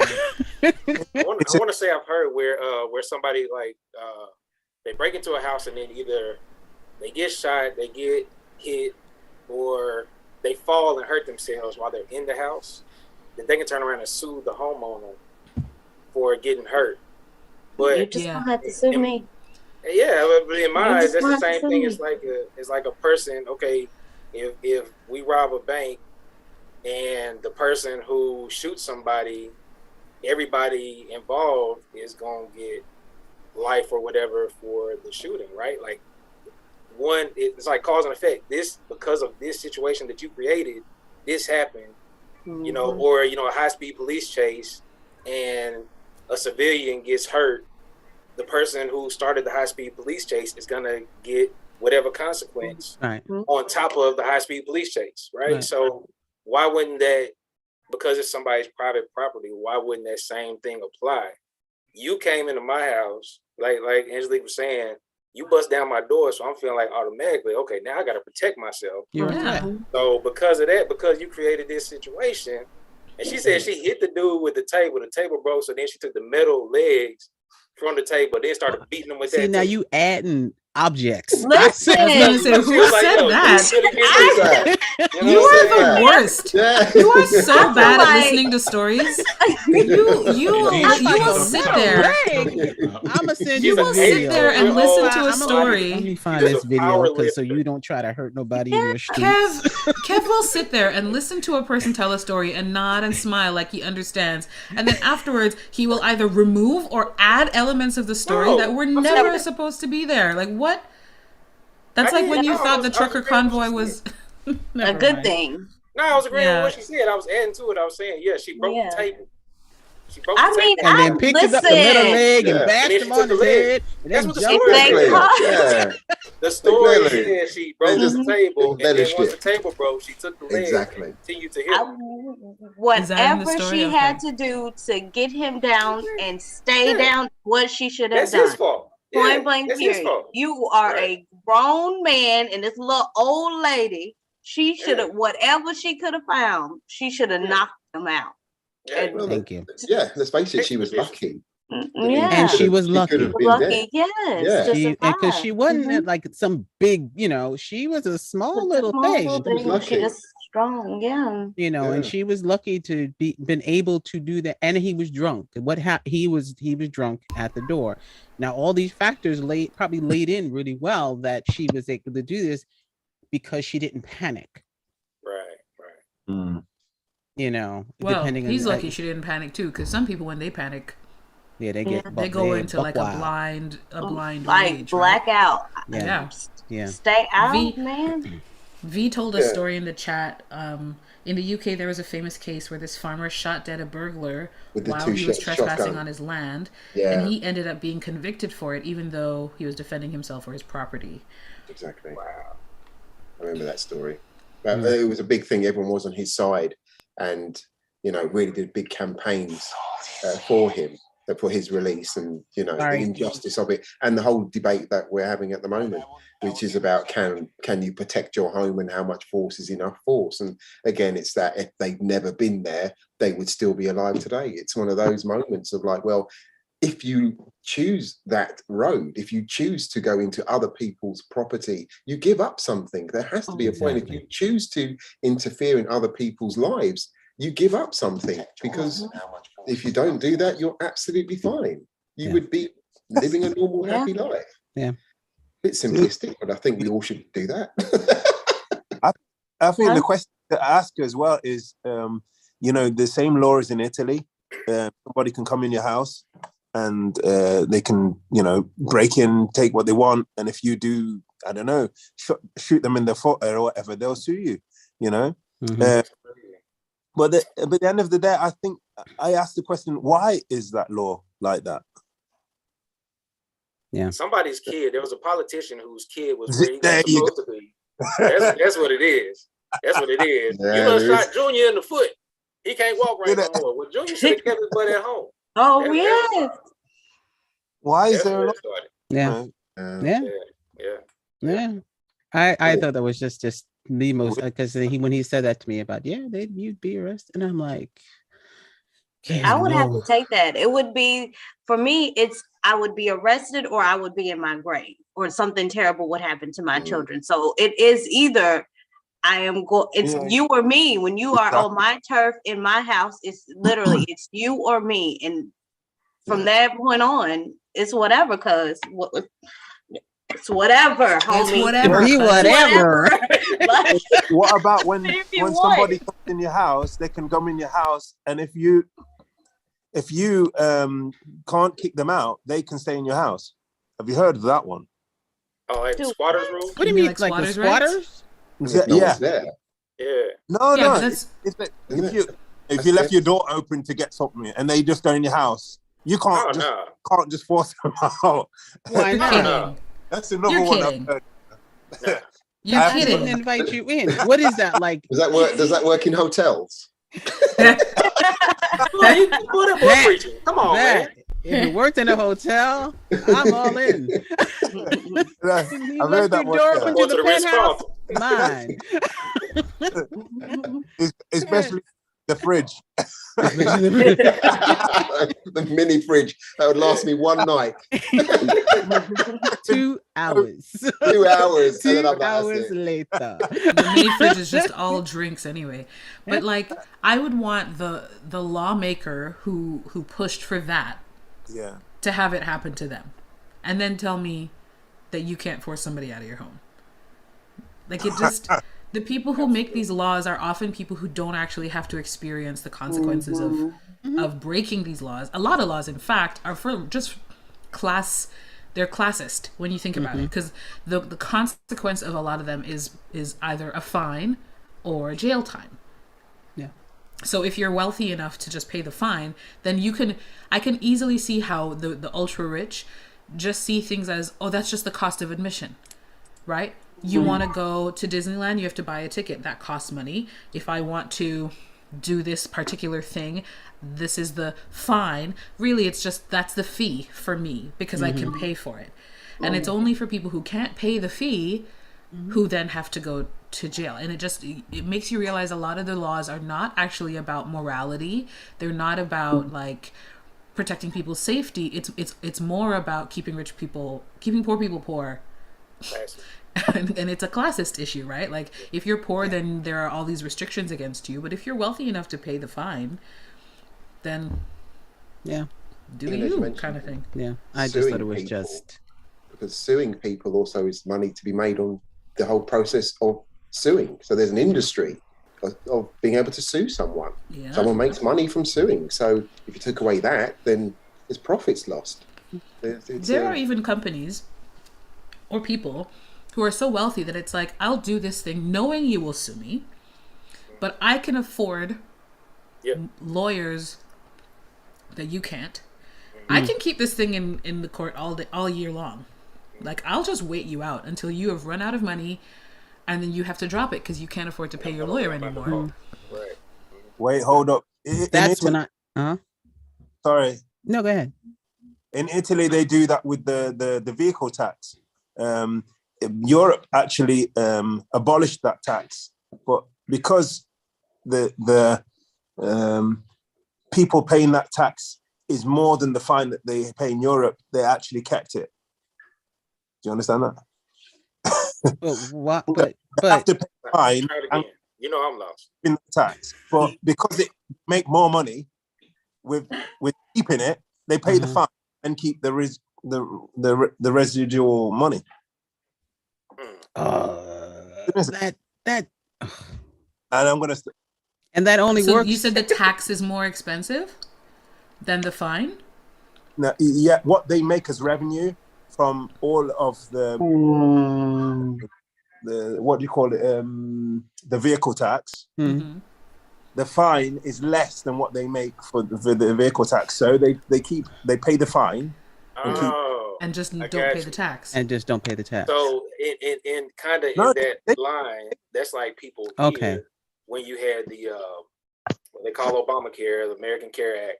When that went through, you had a lot of people who owned a business who would say, hey, I'm not going to pay the insurance for my employees. I'll pay the fine rather than having coverage for all of my employees and making sure that they're covered. Now they got to go out and try to find their own insurance rather than, so I'd rather just pay that fine than pay whatever it costs me to pay for insurance for the year for my employees. Oh, you got to love America, haven't you? Jeez. I like to point out the kid actually got that right. So right.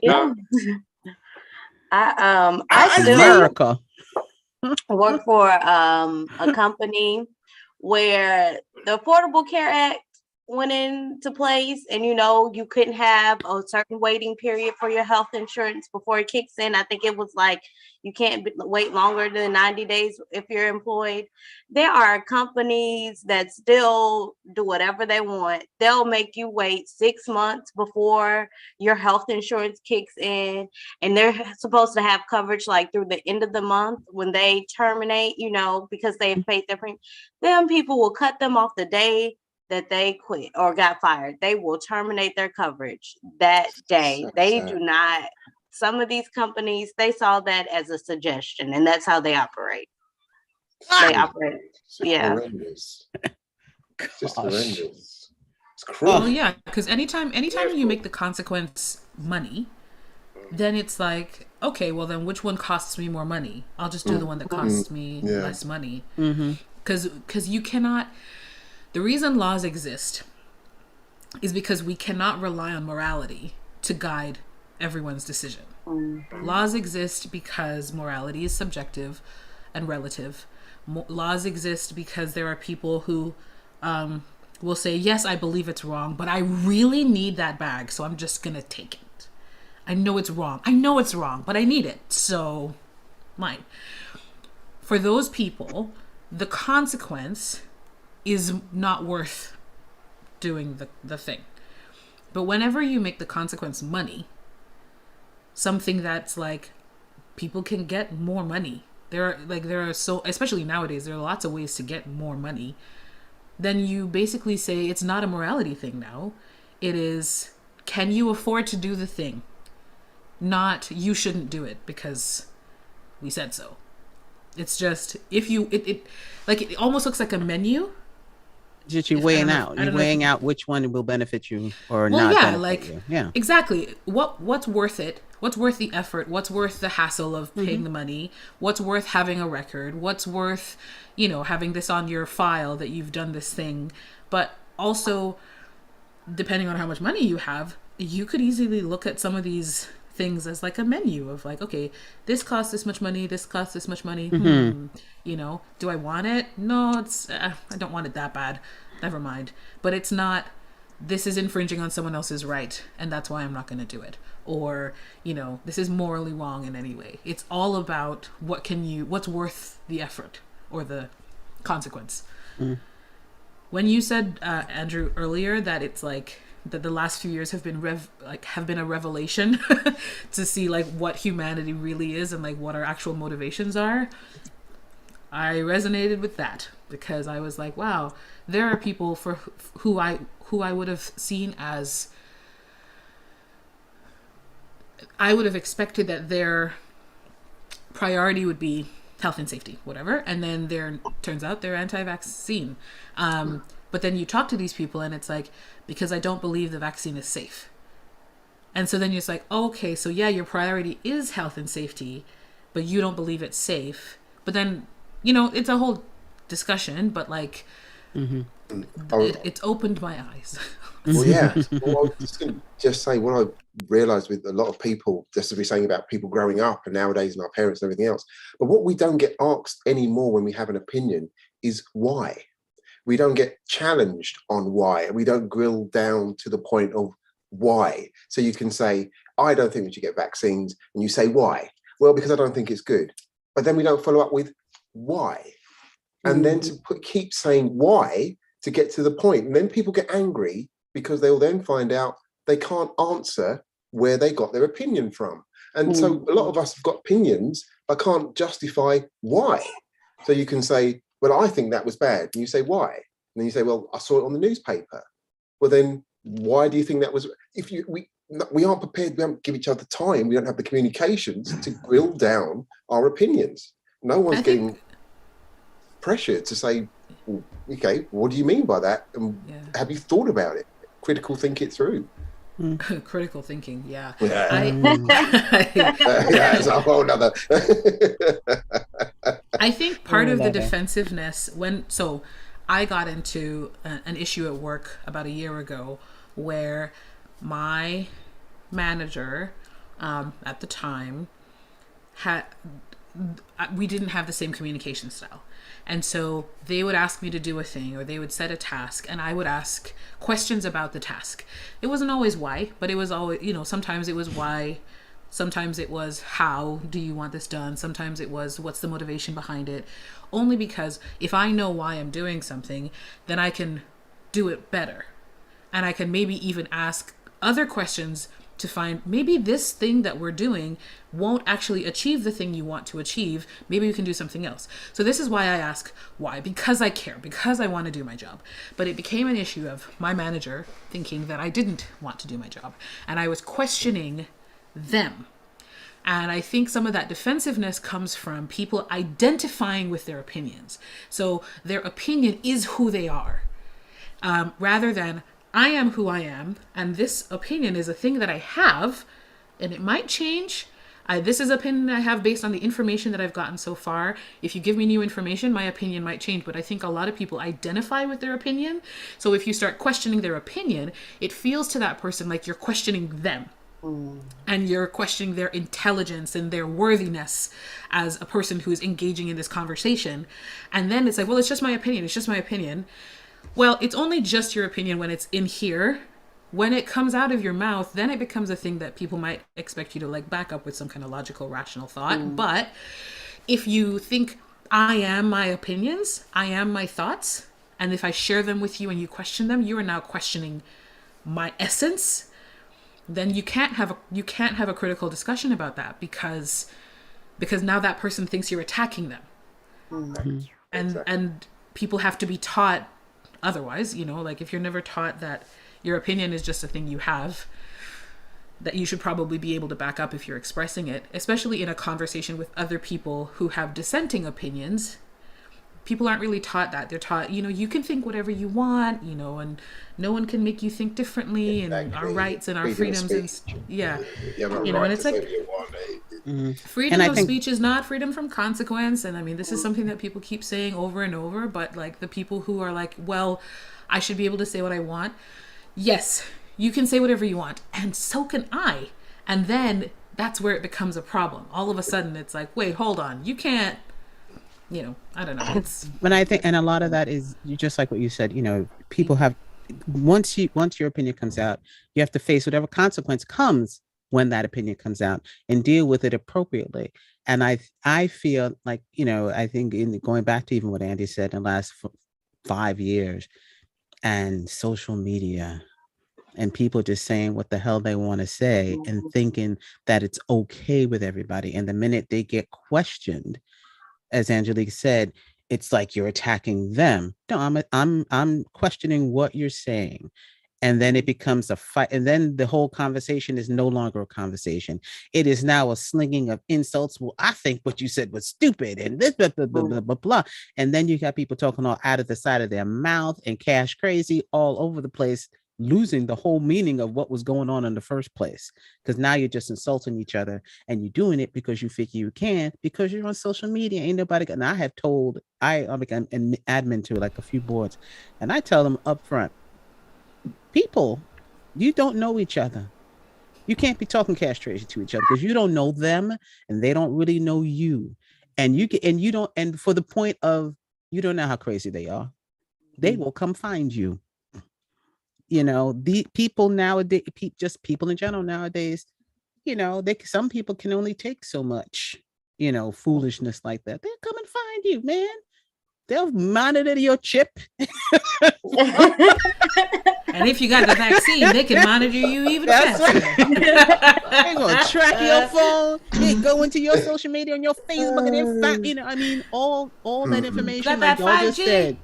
They laid it all out. We go, you know, because people are crazy out there. I said people, they do it.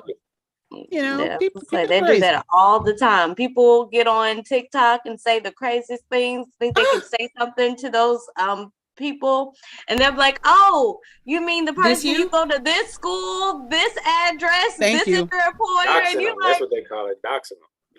Yeah. You know, I'm like, yeah. And it happens on all sides. Yes, it does. It happens on all sides. That's why I'm like, for my own thing, like I've had like email conversations with like businesses or people I have to do something with, and I'll be appropriate in that email because I'm not about, you know, especially if it's about a certain issue. But if you start writing in that email in a way that I know your butt ain't gonna talk to me in person, I'm coming to you. And I will make a point of saying, oh, no, we need to talk in person. We need to talk face to face. And when I've come to them face to face and they're not talking that way, I was like, you should not write things to me like this. It ain't gonna be but so many per my previous emails. You know, because I have gotten to the point where I've written, if you don't want me to come there, because it will be a different situation. Because it won't. Can you imagine putting that in a professional email? You don't want me to come over there. I have. You have? I have. Because they got crazy. And they know I was appropriate the whole time, and they were just like, well, you know, this, like, you can read the attitude as if, you know, I'm higher than you, so I'm gonna say what I want. Oh, really? Well, I'm gonna come to because the first time it happened, I was like, you know what? I'm right nearby. I'm just gonna come to the office so we can talk in person. So I'm not gonna do this writing anymore. And when I got there, the whole attitude was different. And I was like, Next time, we're writing back and forth because it's not a problem that they caused themselves. And I'm not lying for you. Kind of, I'm not lying for you. You know, and I'm like, no, they lied. I did, you know, and back and forth. And I was like, and then she wrote something and I said, I think you need to rephrase what you've written to me. Otherwise, I think I need to come to the office. Do I? And then she wrote something back. It was, I don't think she understood what I said. and then I wrote, I was blah, blah, blah. And I said, please don't let me come to that office. Jermaine said, you are writing checks that your ass cannot cash. And it was not, do it again. And it was not a threat. It was like, just, but I did, I went and I had to just tell her, I said, look, you know, because the thing is, genuinely, this person was a cool person, but on paper, you just, you know, writing checks that your butt can't, you know, cash. And I had said to her, I said, look, I said, we are both adults. Please don't write that way to me in an email. Yeah. I said, because you know, what you're writing and the way you're writing it, for me, is not appropriate. It's not appropriate. I am very professional with you when I come back and forth with you. I understand we're friends, but you don't talk this way to me at all, ever. Especially if I'm telling you I will come there, because it won't be the same conversation. They don't understand when we get to a certain point. Well, not like buddy friends, but talking, you know, we having this conversation, and then if I got to slow down my talk to break down to you what I'm trying to say, it's about to be something. Now we can go about this peacefully. If I have to enunciate one more time, it's gonna be a problem. Have I made myself clear? You know what I'm saying? Crystal. Right, Crystal. Crystal. We out here. We cool. Like, the slower my speech gets, the higher my temper is actually going.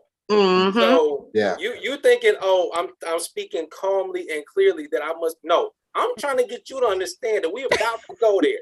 Yeah, it's a warning. Flash. Back up. Red lights, all that, you know? Slowing down. Oh, that was brilliant. Yeah, because I'm like, I'm trying to talk very careful. Yeah, I'm trying to be real cool because I'm about to come out of box. Yeah. And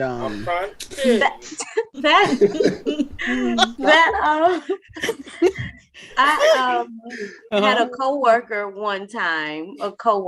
She worked. I like smell good lotions. I am a Black girl that likes smell good lotion. Bath and Body Works get a lot of my money. Hello. And my whole department was using my lotions. Everybody, you know. So we smelled good in my side. Apparently one of them didn't like the scent. And instead of, you know, coming and talking to me, they're making like loud comments through and through. And I'm like, oh, okay. So my department, okay, they're kind of ratchet. Don't judge them. Okay, but they're not all brown people. They're white people too. White people can be ratchet too. So they're with it too. They're using more lotions because they're like, oh, so she gonna keep talking and ain't gonna come say nothing to us. So they go get like HR, head of HR down, and they're like, hey, can you not lose your lotion? I was like, oh, I would have gladly not used it if they would have just came and talked to me. You know, it would have been no problem. I would have put it up. Easy resolve. And she was like, oh, okay, that's fine. And so another one made a little comment, and I lifted my, excuse me, what did you say? And so she comes over to my cubicle and is like talking like this at me, and I was like, well, what you need to do is back up out my cubicle and lower your voice. And so, like, you know, if I listen, what you do not do is come stand up over somebody and yell. What is, like, one of my coworkers come to get, and she's like, "Think about your kids, Monique. You have kids." Like she can tell. Like I have been the girl. If you don't back up out of my cubicle, there's gonna be some problems. But yeah, anyway, it got resolved. She ended up getting fired. Oh, well. Yeah. She ended up getting fired. I assume. Yeah, you don't come yelling. I'm telling you, corporate America. They do some stuff. Corporate. Yes. It's like another world. Yes. I was a teacher for like 10 years almost, teaching ESL, right? And then I switched over into tech briefly. Worst 8 months of my life. Then I switched back to teaching, and now I work for the government. And working in a corporate environment is like a whole other kettle of fish. A whole lot of paperwork. Well, there's the paperwork, but the way people communicate with each other. So in Canada, this is also kind of a Canadian thing, but I feel as though Canadian culture lends well to corporate culture in the sense that Canadians tend to be less direct about things. They're more roundabout about it and more, let's say, passive aggressive. So rather than saying, "Hey, your lotion's really strong. Could you maybe use less or switch to a scent-free lotion or something?" They would be like, "What your coworker did, right? Wow. Ooh, the smell is really strong in here. Oh my gosh, wow, I love it, but gosh, it's so strong." I mean, hey, I'm just, don't mind me. I just have a sensitive nose. Oh my goodness. Wow, it's really something, huh? Like that. And like, you then have to hear that and listen and be like, "Are you trying to ask me to use less?" Yeah. Now in the government, we have like scent-free policies. So like that wouldn't be a thing. Like, we're just not supposed to, like, beyond deodorant, you're not really supposed to wear or use strong fragrances in the workplace or any kind of real fragrance. So that wouldn't have been the issue. But like, here's an example. I messed up. Okay. I will admit that I messed up. I brought crab meat or something. It was like a crab salad or some kind of thing, and I put it in the microwave. So I'm sorry. I know I was wrong. We already know what happened. We already know. We've all done that. We've all done that. I was wrong. But having done that, no, you know what? I didn't put it in the microwave. It was just a salad, so it was cold. But I opened it up in the classroom and was eating it. It's like, this is when I was teaching, and at that school there was like a classroom that was designated as the teacher's lunchroom. Right. So I open up my crab salad and I'm eating it, and this one heifer, she's like, "Ooh, what is that? Do you guys smell that? What's that? Ooh, what is that smell?" She's sitting next to me. She knows what the smell is. She knows that it's coming from me. And then I was like, "It's probably my salad." And then she's like, "Wow, that's really strong, eh?" And I was like, "Okay." And then the person whose classroom it wasn't in the room at the time. He comes into the room. He doesn't say anything. He's just standing there eating his lunch. We're all talking. And then she just goes up to him and she's like, "Hey," let's say his name is Dave. I don't know. "Dave, do you smell that? Do you smell that? Can you smell that? Do you smell that?" And he's like, again, he also knows that it's my lunch. He's not saying anything because he gets it. It's lunch. Like, it smells, but I'm eating it. It'll be gone soon. And he's like, "Yeah, what is that? Is it salmon?" Like, he's just kind of making conversation with me now, talking directly to me. This whole time, this woman has not spoken to me. This whole time, she's just sort of like talking about me, around me, next to me, to everybody else. And I'm just sitting there like... Yes, very childish. Yes, very. And so, and she's like, "Yeah, it smells really strong, right?" And he's like, "What is it? It's like crab or salmon or something, right?" I was like, "Yeah, it's crab." He's like, "Yeah, it's sure, but not a big deal." And so I stopped eating there. And then after maybe a week of me not eating in there, and she's like, "Hey, I haven't seen you in a while." Like, I wanted to throw something at her because it's like, of course you haven't seen me in a while. I'm not going to eat next to you anymore. You're such a jerk. Leave me alone. Anyway, so it's like, that is Canadian culture. She was not by the way, in case you're wondering. She was not white. She was Asian. And so, but she's Canadian. And it's just like... The Canadian. Yeah. This is how Canadians are. That's why prayer counts. prayer, I mean, daily like meditation and prayer and like... I think we all have, we all do that. We all have to do it because there's always that one. Yeah. But I'm convinced corporate culture turns people into sociopaths by necessity. Like you kind of have to be to get along. Like you have to pretend everything is fine, because if you say something is not okay, then it's a thing. If you say like, please don't talk to me like that, for example, well, you know, I first of all, there's the denial. I wasn't talking to you. I don't know what you mean. And then it's like, you know what? Maybe we should have HR in this meeting just to, you know, just to make sure that like nobody gets misunderstood, you know. And then it's like, okay, well, if we're having HR, then we need the union rep as well. Because HR is there for management, union's there for the rest of us. So then it's like an issue. Yes. But then just fish. Just my lunch. Give me just crab salad. Crab salad. But like whatever the issue is could easily be solved by having one conversation with that person where both people understand. It takes both of us to have a good working relationship, but because it's sort of discouraged. Or if you say something like, I need to escort a family member home from surgery, so I'm gonna take a sick day. And you say that in a like openly so that your manager knows what's going on. And then the manager says, well, you know, sick days are only for if you're sick. So, and it's like,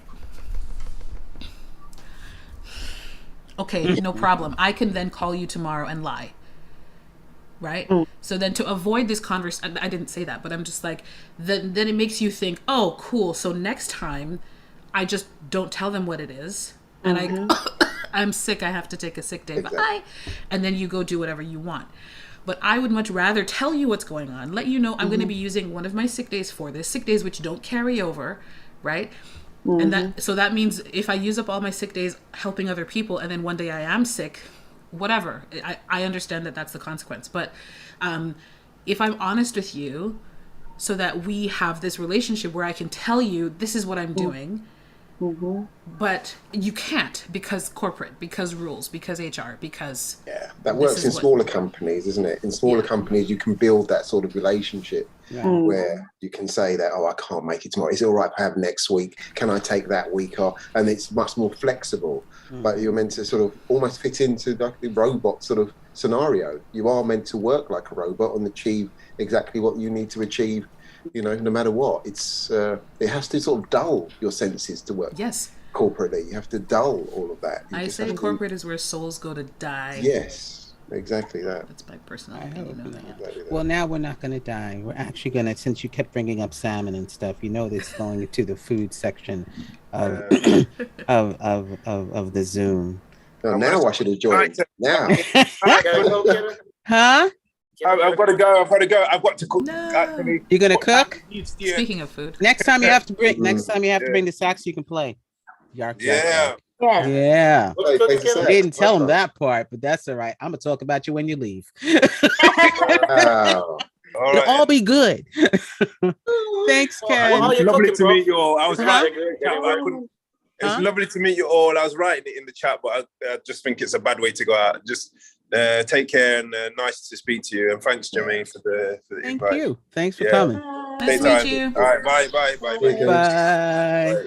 Take care. That's right. We're going to food. Well, at least certain food, because stuff I've been trying to debate. Actually, okay, let me start this. I haven't baked in a while, except for the cake I made for a friend of mine a couple of weeks ago, but I haven't baked for myself lately. I just want an opinion on this particular thing. Then I'll go into the choices of the baked goods. But my mind, come on, Carl. my mind was thinking shortbread, like a shortbread cookie bottom. And then sorry, go ahead, keep going. You started off really well. And then make a brownie. Wait, and in between the brownie and the shortbread, I wanted to make like a toffee or a caramel in between that, and then then I'm making it because I see wait, why are you frowning? Is that good, bad? I want to make this, but I'm like, interesting. I need opinions because I figure irritated. The shortbread is like nice, buttery, you know, that crunch, and then the toffee in between is just that, you know, caramel thing happening. This woman knows and then good the and brownie. Well, none of us are going to be able to taste any of this, and she's just like, Andy I'm will. Do a exactly. Yo, Andy, you ain't that actually, I can. Actually, you forget. Yeah, I can get to taste it. You can. Please have enough for the rest of us, Andrew. Is it gonna come with a? Is it gonna come with an insulin pill on the side? Because that's no.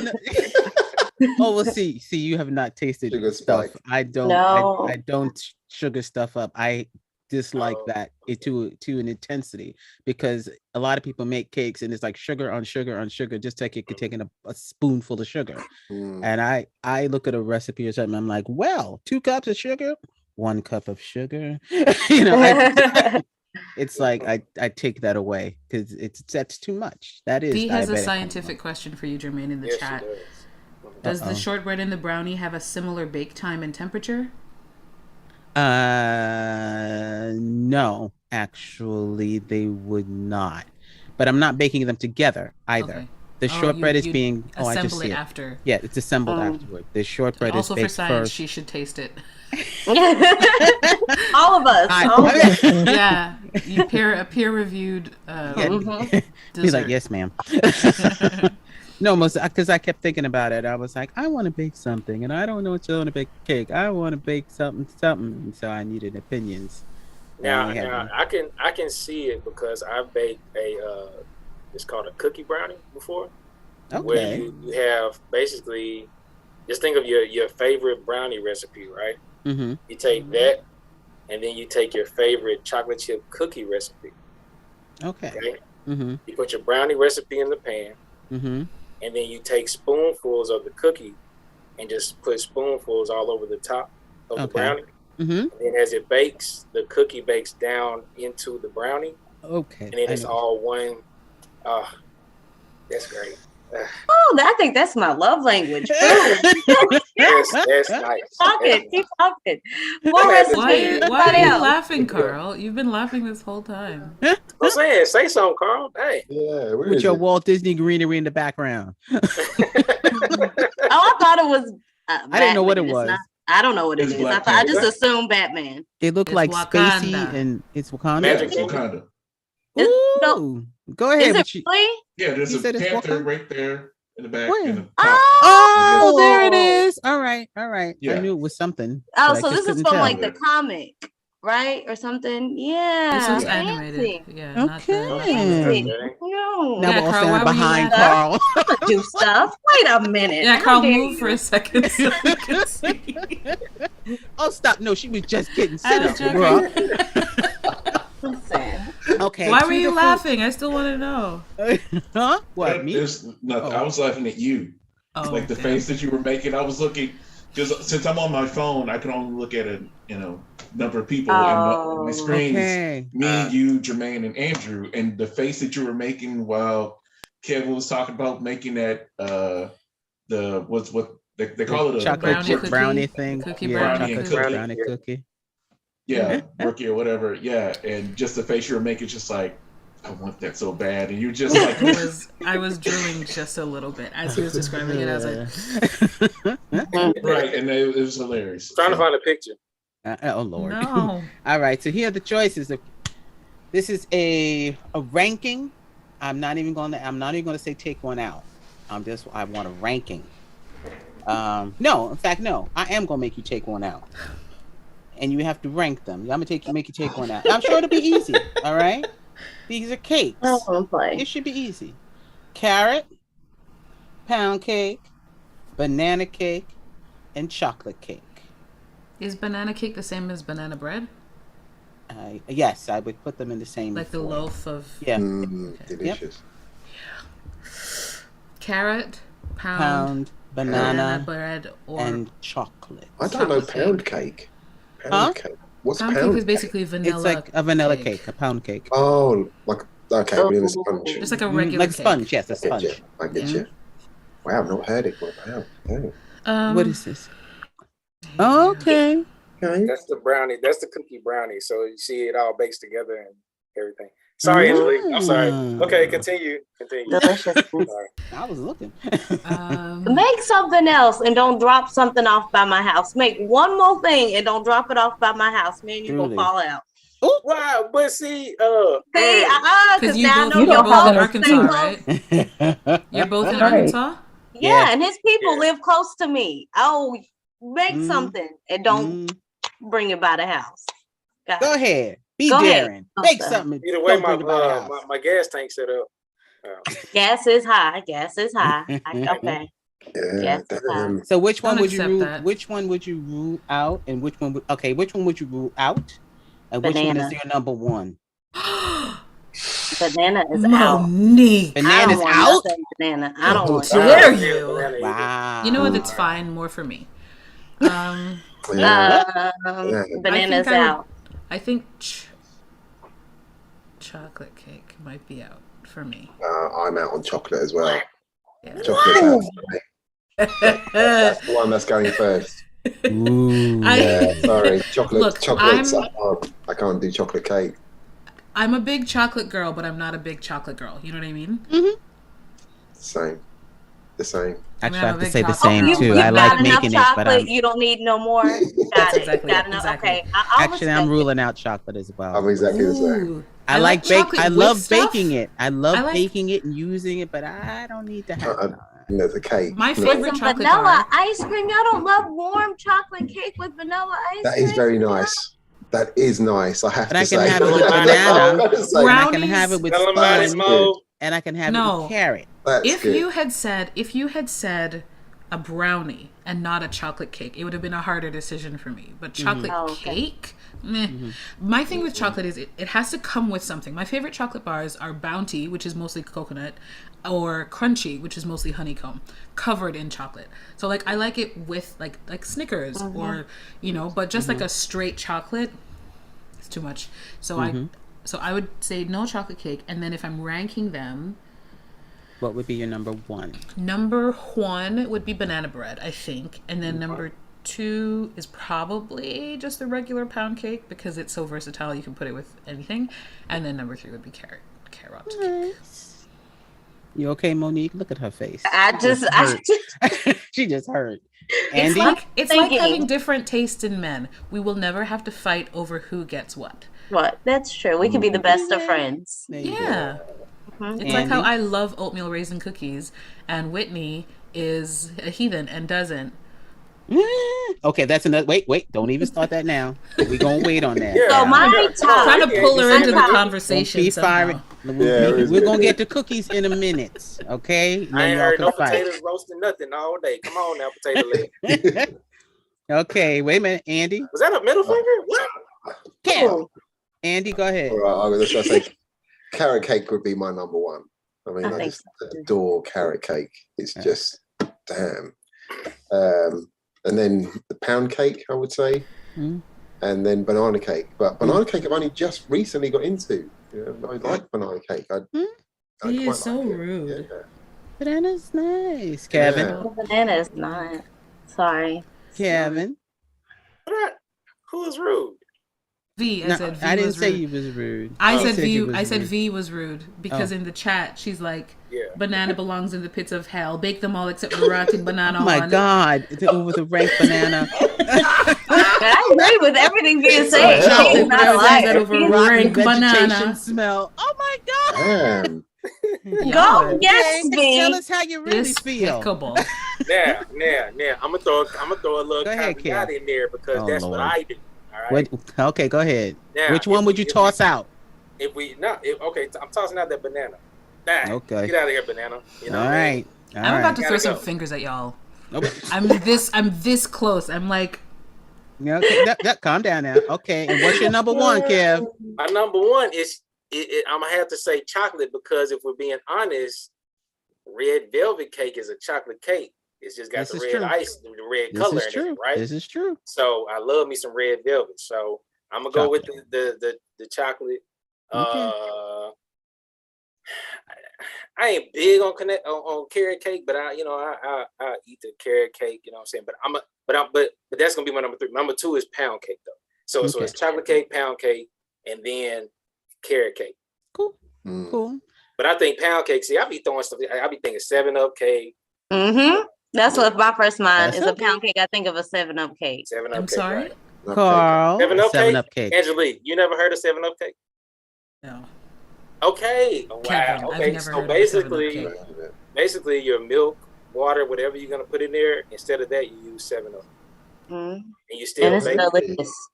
it is delicious. People, they made it with. It's the lemonade You can do lining. 7-Up. You can do Dr. Pepper. You can do Orange Crush. Like I've seen all types, but my favorite one is 7-Up. No way. Don't knock it till you try it. I'm telling you. Or a sour cream pound cake. Sour cream pound. Ooh. Yes, sir. Louisiana Crunch. Oh. Okay, you know what? If that's what y'all are eating, you can throw banana bread out because clearly there's something wrong with your taste buds, and I just don't. I can't trust your opinion now. But I just you're can't. saying Like, off of experience. You're saying something off of something you haven't tried. I'm saying anyway, banana's not my favorite. and I'm telling you, your taste buds are broken.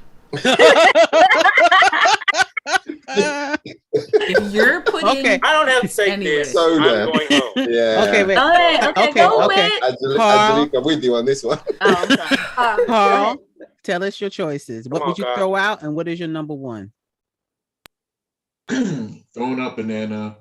Yes. Ranking is chocolate, carrot, and pound cake. Respect that. Cool. Respect. Monique, what's up? I We know chocolate. I think my number 1. I had the best carrot cake ever for Christmas, and it has been my favorite cake. So I want carrot. Then I'll take chocolate. Then I'll take pound. But with all 3 of those are all like neck and neck. I want to, and banana is here under my feet at the crown. Banana is. Okay, go ahead, Whit. Go ahead. Come on, Whit. Yes, not even. Go on, Whit. With me. Me, who doesn't like cake, is being asked about which cake is her favorite. Got it. In the world.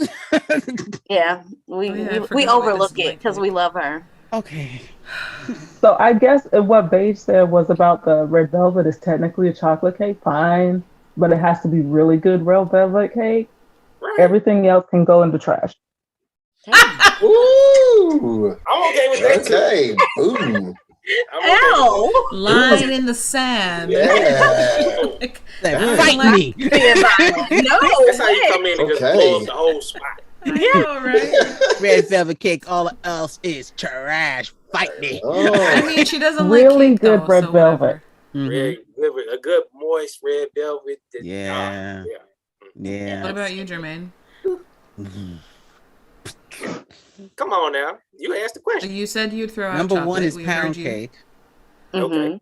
My number 1 is pound cake because I like that simplicity of it. My number 2 is carrot. I'm tossing out. I tossed out chocolate. Thank you. I tossed out chocolate already. You look like you were about to betray me. No, I mean, like I said, I like baking with it. Chocolate. Yeah, I like baking with it and stuff I'm like still that. hating that, but I'll leave that alone. I like chocolate in my people. I don't need it in I do like chocolate people. And of course, They are banana. my favorite. Love it.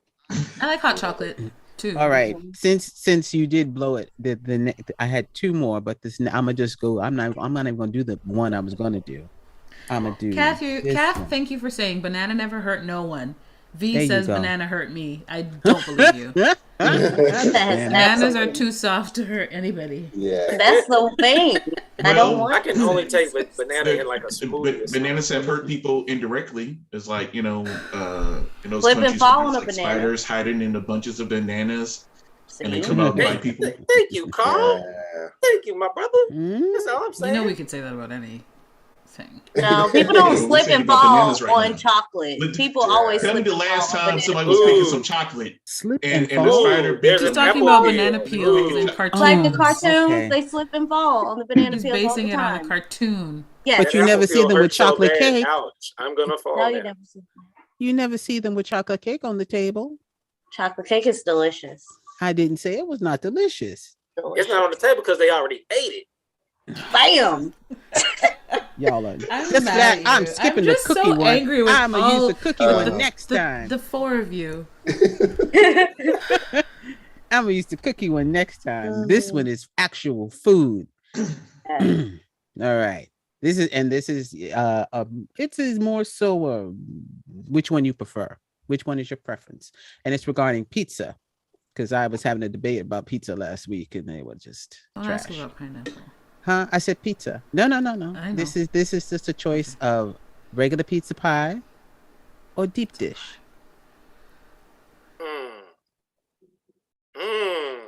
I don't think I've ever had deep dish. I've had pan pizza, which is like a little bit deeper, but I don't think I've ever had like the Chicago one. That's Chicago, right? I think so. Because I've had what you had. I've had like a pan, like a Sicilian. Because that's what I thought they were talking about. When I think of deep dish, I think of pan because Chicago is something completely different. Chicago is basically almost like a soup because it is in a pan, but it's also like the pizza, and then they like throw like tomato sauce or whatever on top of the pizza that's already made. It's like it's something. It's almost like a pizza lasagna. Kind of. It's got layers. Okay, then. Yeah. Oh, like a pizza pie, literally a pie. Yeah. Yeah, Chicago style pizza is a lot if you're not expecting it. Okay, then then let's just have it with. So we're not talking about that. We're talking about like a pan pizza versus a regular pizza. Crust. Mm-hmm. Yeah. Pan. I would choose pan because the cheese goes all the way to the end. And the ones I've had anyway. Okay. Kev. I think pan as well. When it's done and that you got that little bit of crisp on the bottom too. Yeah, just a little bit of crisp right there. And that thing is done all the way through. Yes, sir. Yeah, that's the one. Yes, sir. Yes, sir. Whitney, you eat pizza, right? Smile. I do eat pizza, yes. Okay. Pan. Mo. Oh, I say pan. I'm pan. Easy. You a pan? Oh, Andy. Yeah, I'm a pan as well. I'm a pan. Really? Yeah. Mm-hmm. What are you, Jermaine? Are you a regular pizza, Jermaine? Everybody in my house like prefers the thin crust, but I like pan. I don't like thin crust. I like them both, but I'd rather have the pie. Pizza pie with that crisp, with a nice crisp. No, it doesn't. I didn't say a thin crust. It doesn't have to have a thin. It doesn't have to have a. I mean, like most pizzas, like here, the crust is like barely seen. I mean, I'm talking about a regular pizza with the crust, with the bread around with the edges. the crust a little around it, and opposed to the Sicilian, which is I guess like a deeper pan with a thicker. But no, I'm just talking about a regular pizza pie. I'm the only one I feel very left out. Because it's the crust, man. Like the crust, I eat the crust because I feel wasteful if I don't. But I have to have like a dipping sauce or I will deliberately, okay, this is weird, but so let's say this is the length of the pizza and this is the crust. I'll stop eating the pizza with like that much pizza left so I can fold it and eat it with the crust and the pizza topping so that it's not just crust because I don't like the crust. So I try to either dip it in something or I try to like eat it along with some of the like regular pizza part. So for that reason, that's why I pick pan because it usually has a lot less. Yeah, it's more, the cheese goes more towards the end. That's not weird. That's smart, actually. I think it's weird that I came up with a strategy to you had the strategy, you just never actually heard yourself explain it. Yeah, saying it out loud is a whole different thing. You knew your strategy. You just literally like, I'm going to explain what I do. Wow. Telling other adults that this is how I like my pizza. Feels like I'm 5 and it's like, have you ever tried it? Well, that's good. That's good. Well, I'm really happy that I was able to talk to you guys today. And this is actually like we have. I didn't want to stay on too long, and this is only 2 days left for Black History Month, and so much has been so much has been out there regarding Black History Month. I've actually learned quite a bit more than I did maybe years ago, and of course the discussion of what is it called? Crucial, CRT is still out there in the air trying to figure out what people want to do. And I hope, they decide to do something with it and actually teach it because, it's all history, not just Black history. It is. And then if they don't, then you have the little white girl standing on the podium saying, if Martin Luther King hadn't freed the slaves. Oh, God. If Martin Luther King, he did that. There was a girl who got up and said that. It's just really in front of. She actually said that with a loud who said that? Megaphone. It was some girl. Yeah. Who? It's like at a school, and I think she was supposed to be an ally too, but she just, of course, had her history all wrong. I thought you were. And I think it was. I thought so too. Protesting. No, we're not, sometimes I get it right, Angelique. I'm sorry, I started off kind of rough, but sometimes I get it right. Give me a little bit. Yeah, he's great. She got up there. Yeah. I and little white girl, she was loud and proud. Kev. Thank you. And she was like, if Dr. Martin Luther King had freed the slaves, we wouldn't be here today. Yeah. Like, and everybody's like, yeah. That's not right. It went left real quick. Someone take the megaphone from me. Come on, sit down next to me. Sit down, sweetie. Okay, sweetie, it's okay. At least the heart's in the right place. Is all. Oh my God! Smile and look pretty. Use your white face to look pretty and show alpha. Just stand between us and the police. Just say when we say something, but don't say nothing. Just say my gosh! Oh, or give her a script next time. Wow! Just basically just. No, she cannot. She is no longer allowed up there. No longer. She lost her card. That's basic. That's just. No card for her. It's like you think there were doctors during slavery, Black doctors during slavery, and a Black doctor freed the slaves. Yeah. As you guys pointed out earlier, it's one of those things where like, okay, why do you think this? It's like, I know what you said. Did you get this? Explain to me why. Why did you get this? I want you to do. Where exactly? How your critical thinking is involved in arrive to this conclusion. How did we get here? Exactly. Hey, come on now. How are you supposed to? That's my job. Don't act like you can't sing now. We know you can sing, Angelique. Sing, Angelique. I can't sing. Huh? I'm not acting like I can't sing. Don't do that. Do I need to pull up the TikTok? Tell him, Angie. Do I need to pull them up? I'm just singing. I'm not acting like I can't sing. I just sang. She just sang. Don't say we ain't gonna be acting. But I'm not trying to take over. I just thought it was appropriate. It was. That's a good song. I feel like everybody should know that song. And she is Canadian. Woo! Yeah. Okay, and then the singer, the person who sang that song is Canadian. That's all I'm saying. But no, but it's been an interesting month here with certain people that I've run into regarding. But they think, isn't it Black History Month? Yes. You would think that it wasn't, right? People seem to have forgotten this year for some reason. I'm sorry. I just thought about that. It's like, they literally call it an anti-woke bill. I want to say an anti-woke what? Is that in Florida? Yeah. Bill? Florida. It's Bill. Yeah. There's two bills up. There's the Don't Say Gay bill. The anti-woke bill. Right now in Texas, they're passing something to where basically if you give gender affirming comfort to teenagers who may be trans or then you can be charged. Texas. They're already still pushing the abortion bill to where they're saying it's not actually going against Roe v. Wade, but it still kind of is. But there's a lot of stuff that Let's all pray for they Texas, are pushing, and it made me think about what Angelique said before. It's people who don't have to actually deal with the consequences of anything that they're talking about. Well, yeah, a lot of times it's issues that don't even exist. Male lawmakers talking about abortion, like exactly, right, and contraception. Why are you? Yeah.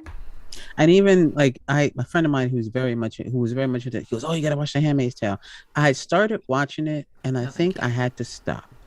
I stopped because I thought to myself, I thought to myself, this is entirely too real. Too real. I have to stop watching this. I've never. When it was written, it was speculative fiction. Yes, now it's too close to possible.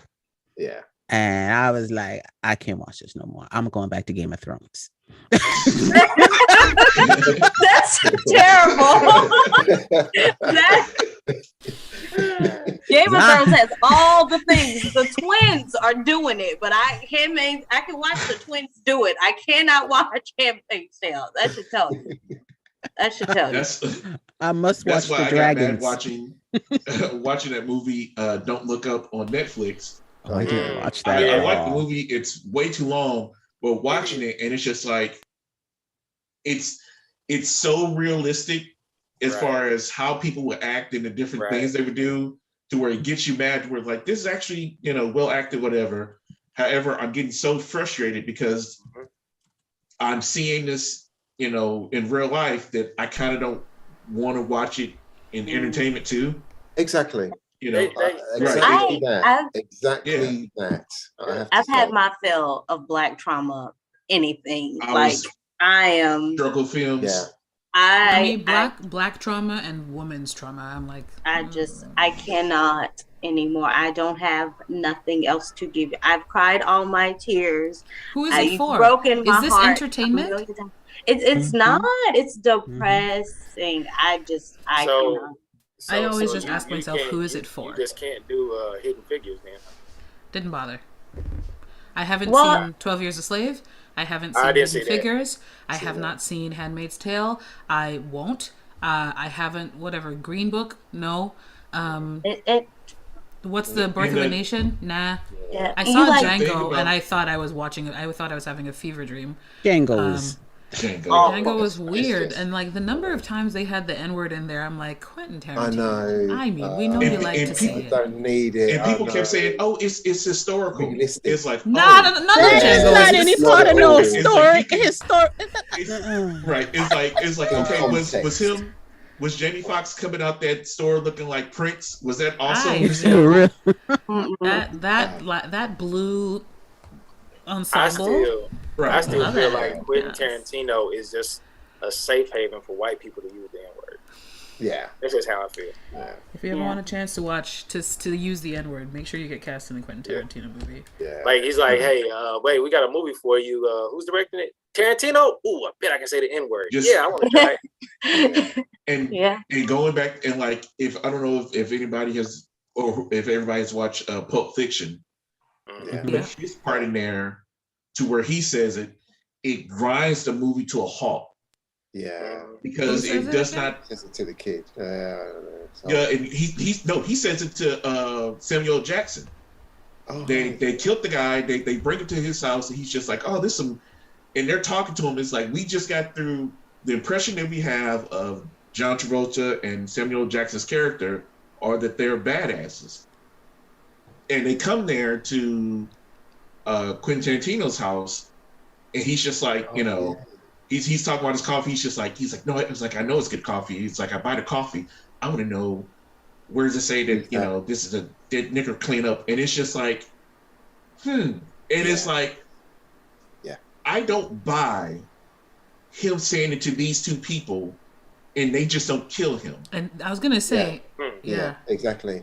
Right, and it just grinds it to a halt. Yeah. And it's also just like, why is it that you're the one doing this line? That was my favorite Black History video. That's terrible. Of the man, he's like slapping him, slapping the taste out. Yes. It was. I don't know if I sent it to you, Mo, but it was therapeutic. Yes. Oh, the guy in Have the you store. seen the TikTok? Andrew? Like at a restaurant or whatever. Yeah. The guy. So old white we're not man. talking about Pulp Fiction. No. TikTok. It got me messed up. Have you seen it? Yeah, No. So there's a video of it starts. There's already an argument. Okay, when the video starts, the argument's already been going on, and it's between a black guy and a white guy, and the white guy calls the black guy the N-word with the hard R. Hard. The black guy, strong and loud. Guy says, "Oh, okay." He goes towards him. Some white guy tried to block his path, moves him aside, slaps him again, slaps him again, slaps him again, slaps him again. Till the guy wife is trying to get stumbles. between them, and she's telling her husband to shut up. Yeah, she's telling her husband to shut up. Then he's done slapping him for now, starts to walk away. The white guy stands up again. He says, "Boy, but you are N-word, hard R." So black guy comes back, skibbity pap, pap, pap, pap, pap. He just keeps wailing on the guy till the guy falls. Telling him, "Shut up! Stop saying that! Stop talking! Just stop He pushed him down, and he got back up and said it again. Oh, well, listen, just like my mom, you get up and you didn't learn your lesson the first time, I'll knock you down again. Yeah, exactly. Get up again.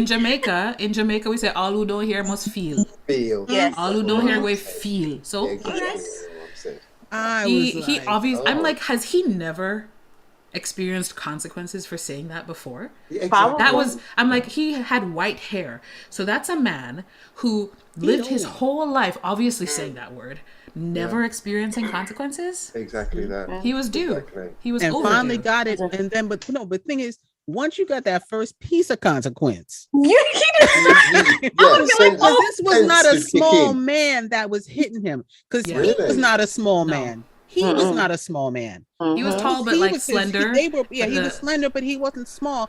But this guy was big, was taller and more muscular than him. And when he came there with that first slap and took him down to the table, and then kept hitting him. And I'm mad that they call it black man beats the whole older time. white man. Yeah, that's ridiculous. That's not the case. It's ridiculous. Because I would have shared the TikTok link. The TikTok link is more. If he wanted to do damage to him, I feel like he would have balled his fist up and wham. He wasn't trying to do that. It was more of a when your mama pop you in your mouth. It's an open He kept open palm the whole time. Yeah. Every time it was open palm, but it was clearly he was clearly strong enough to knock the guy over. He knocked him to the ground, but he didn't punch him with a fist. No, he didn't punch him, and he never used boom, boom, boom, boom. Same hand every time. And it wasn't even back and forth. It was just one. The link is there. So Kev put a link in the chat. To I guess an article was written about it, but I don't like the name headline or whatever. The name is ridiculous. Yeah, but I was older white man. Well, that older white man should have remembered that he was an older white man when he ran his mouth, but he didn't seem to care about being older at the time. I agree. Apparently, he just went through it because he didn't listen to his wife. The first time she told him to stop, nor the second time, because she did, and she tried to push him back, pushing him back, be quiet, stop. And he looked like he was getting ready to say something else if the other man's wife or woman hadn't just said, let's go. Just let's go. Speaking of that, can we talk about the focus that brother had? That his target never once hit the woman. He was. He never hit anybody else. He never accidentally. Because there were a few people surrounding him. Your name, sir, is right here on this palm, and it's coming to you every time. And it didn't hit nobody else. It's like a guided missile. Guided missile, bam, every time. It was shame, and it was pretty shameful. So it was shameful. Can I show you now? Okay. Or no? No. Okay. No. I'll just send the link. Send the link. Kev put the link in the chat. Okay. Yeah, but it doesn't. No, but I think he put the article. She's going to put the TikTok. There's the article. Oh, you have the actual video. Okay. Yeah, she has a TikTok link. And no, we're not going to post it in the YouTube chat, even though maybe we could. Yeah, you could put. I don't know. Yeah, you could put it in YouTube. Well, you can't. It won't give you a link though. But no. But you can look for it. TikTok. Just look. Older man gets slapped. He got slapped. Skibbity papped. You right there. Big black. He had big black energy. Can't see my shirt. Big black energy. I was going to put on mine, girl. I was big black energy. He had big black energy. Love it. Big black energy. Oh, so, but I'm. That was a nice ending. Yeah. Love it. Let me tell you, it's been a rough. It's been rough. It's been rough. Mm-hmm. Yeah. I've had like go ahead. Well, I would say I have had coworkers this past few months say to me, "Oh, well, my family picked cotton too." If you don't get the yes, really. Yeah, no, serious, swear to God. My next thing was this one of my coworkers is a little more around the way girl, is best way I can put it. She's got a little seasoning, not no Lowry's or nothing, but she got some salt and pepper. Not no Lowry's. Yeah, she don't have no Lowry's, nothing like that. But she got some salt and pepper. Yeah, she got that seasoned salt, that generic seasoned salt. Yes, and her, she wanted to tell the story, and she's like, yeah, and it's 4 of us sitting at a table, and she's like, and my coworker was like, yeah, I knew you was an N-word, and she said N-word, not N-word like I am saying. She said the word, and I'm like, so ain't nobody don't nobody else. Yeah. Okay, so that video touched me here. Yeah. Touched me here. Because I've been wanting to do some stuff and I get touched me here. Thank you, sir. On behalf of all of us that got to sit there and bite our tongue. Because it's just me. And it'll be me against what everybody else around me says. Thank you, sir. Wherever you, thank you. Yeah. Oh, sorry. Did I ruin it? No, you did not. No, you did not. I wore. I don't have like a Black History Month shirt. It looks like I'm flushing. I'm not, but I have. I wore this. For yes. Magical Blender. Yeah. From Evelyn. Evelyn from the internet. Nice. Yeah, I like her. But I want to give a nice clothing because clothing. Because I say Happy Black History Month. Happy Skibbity Pat Man. And another highlight for Black History Month, real quick, we have our first African American woman on the Supreme Court of the United States. Oh, it happened? She's nominated. Okay. Yeah. I knew Biden was going to do it. It's coming. Cool. It's coming. We're speaking it into an existence. Power of the tongue. It's coming.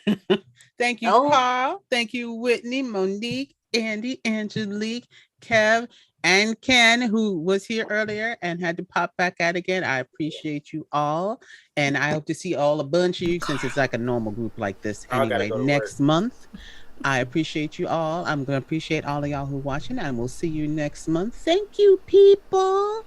Y'all are the bombs. Power to the people. Black History Month. Black History Month. 2 more days. Whoa.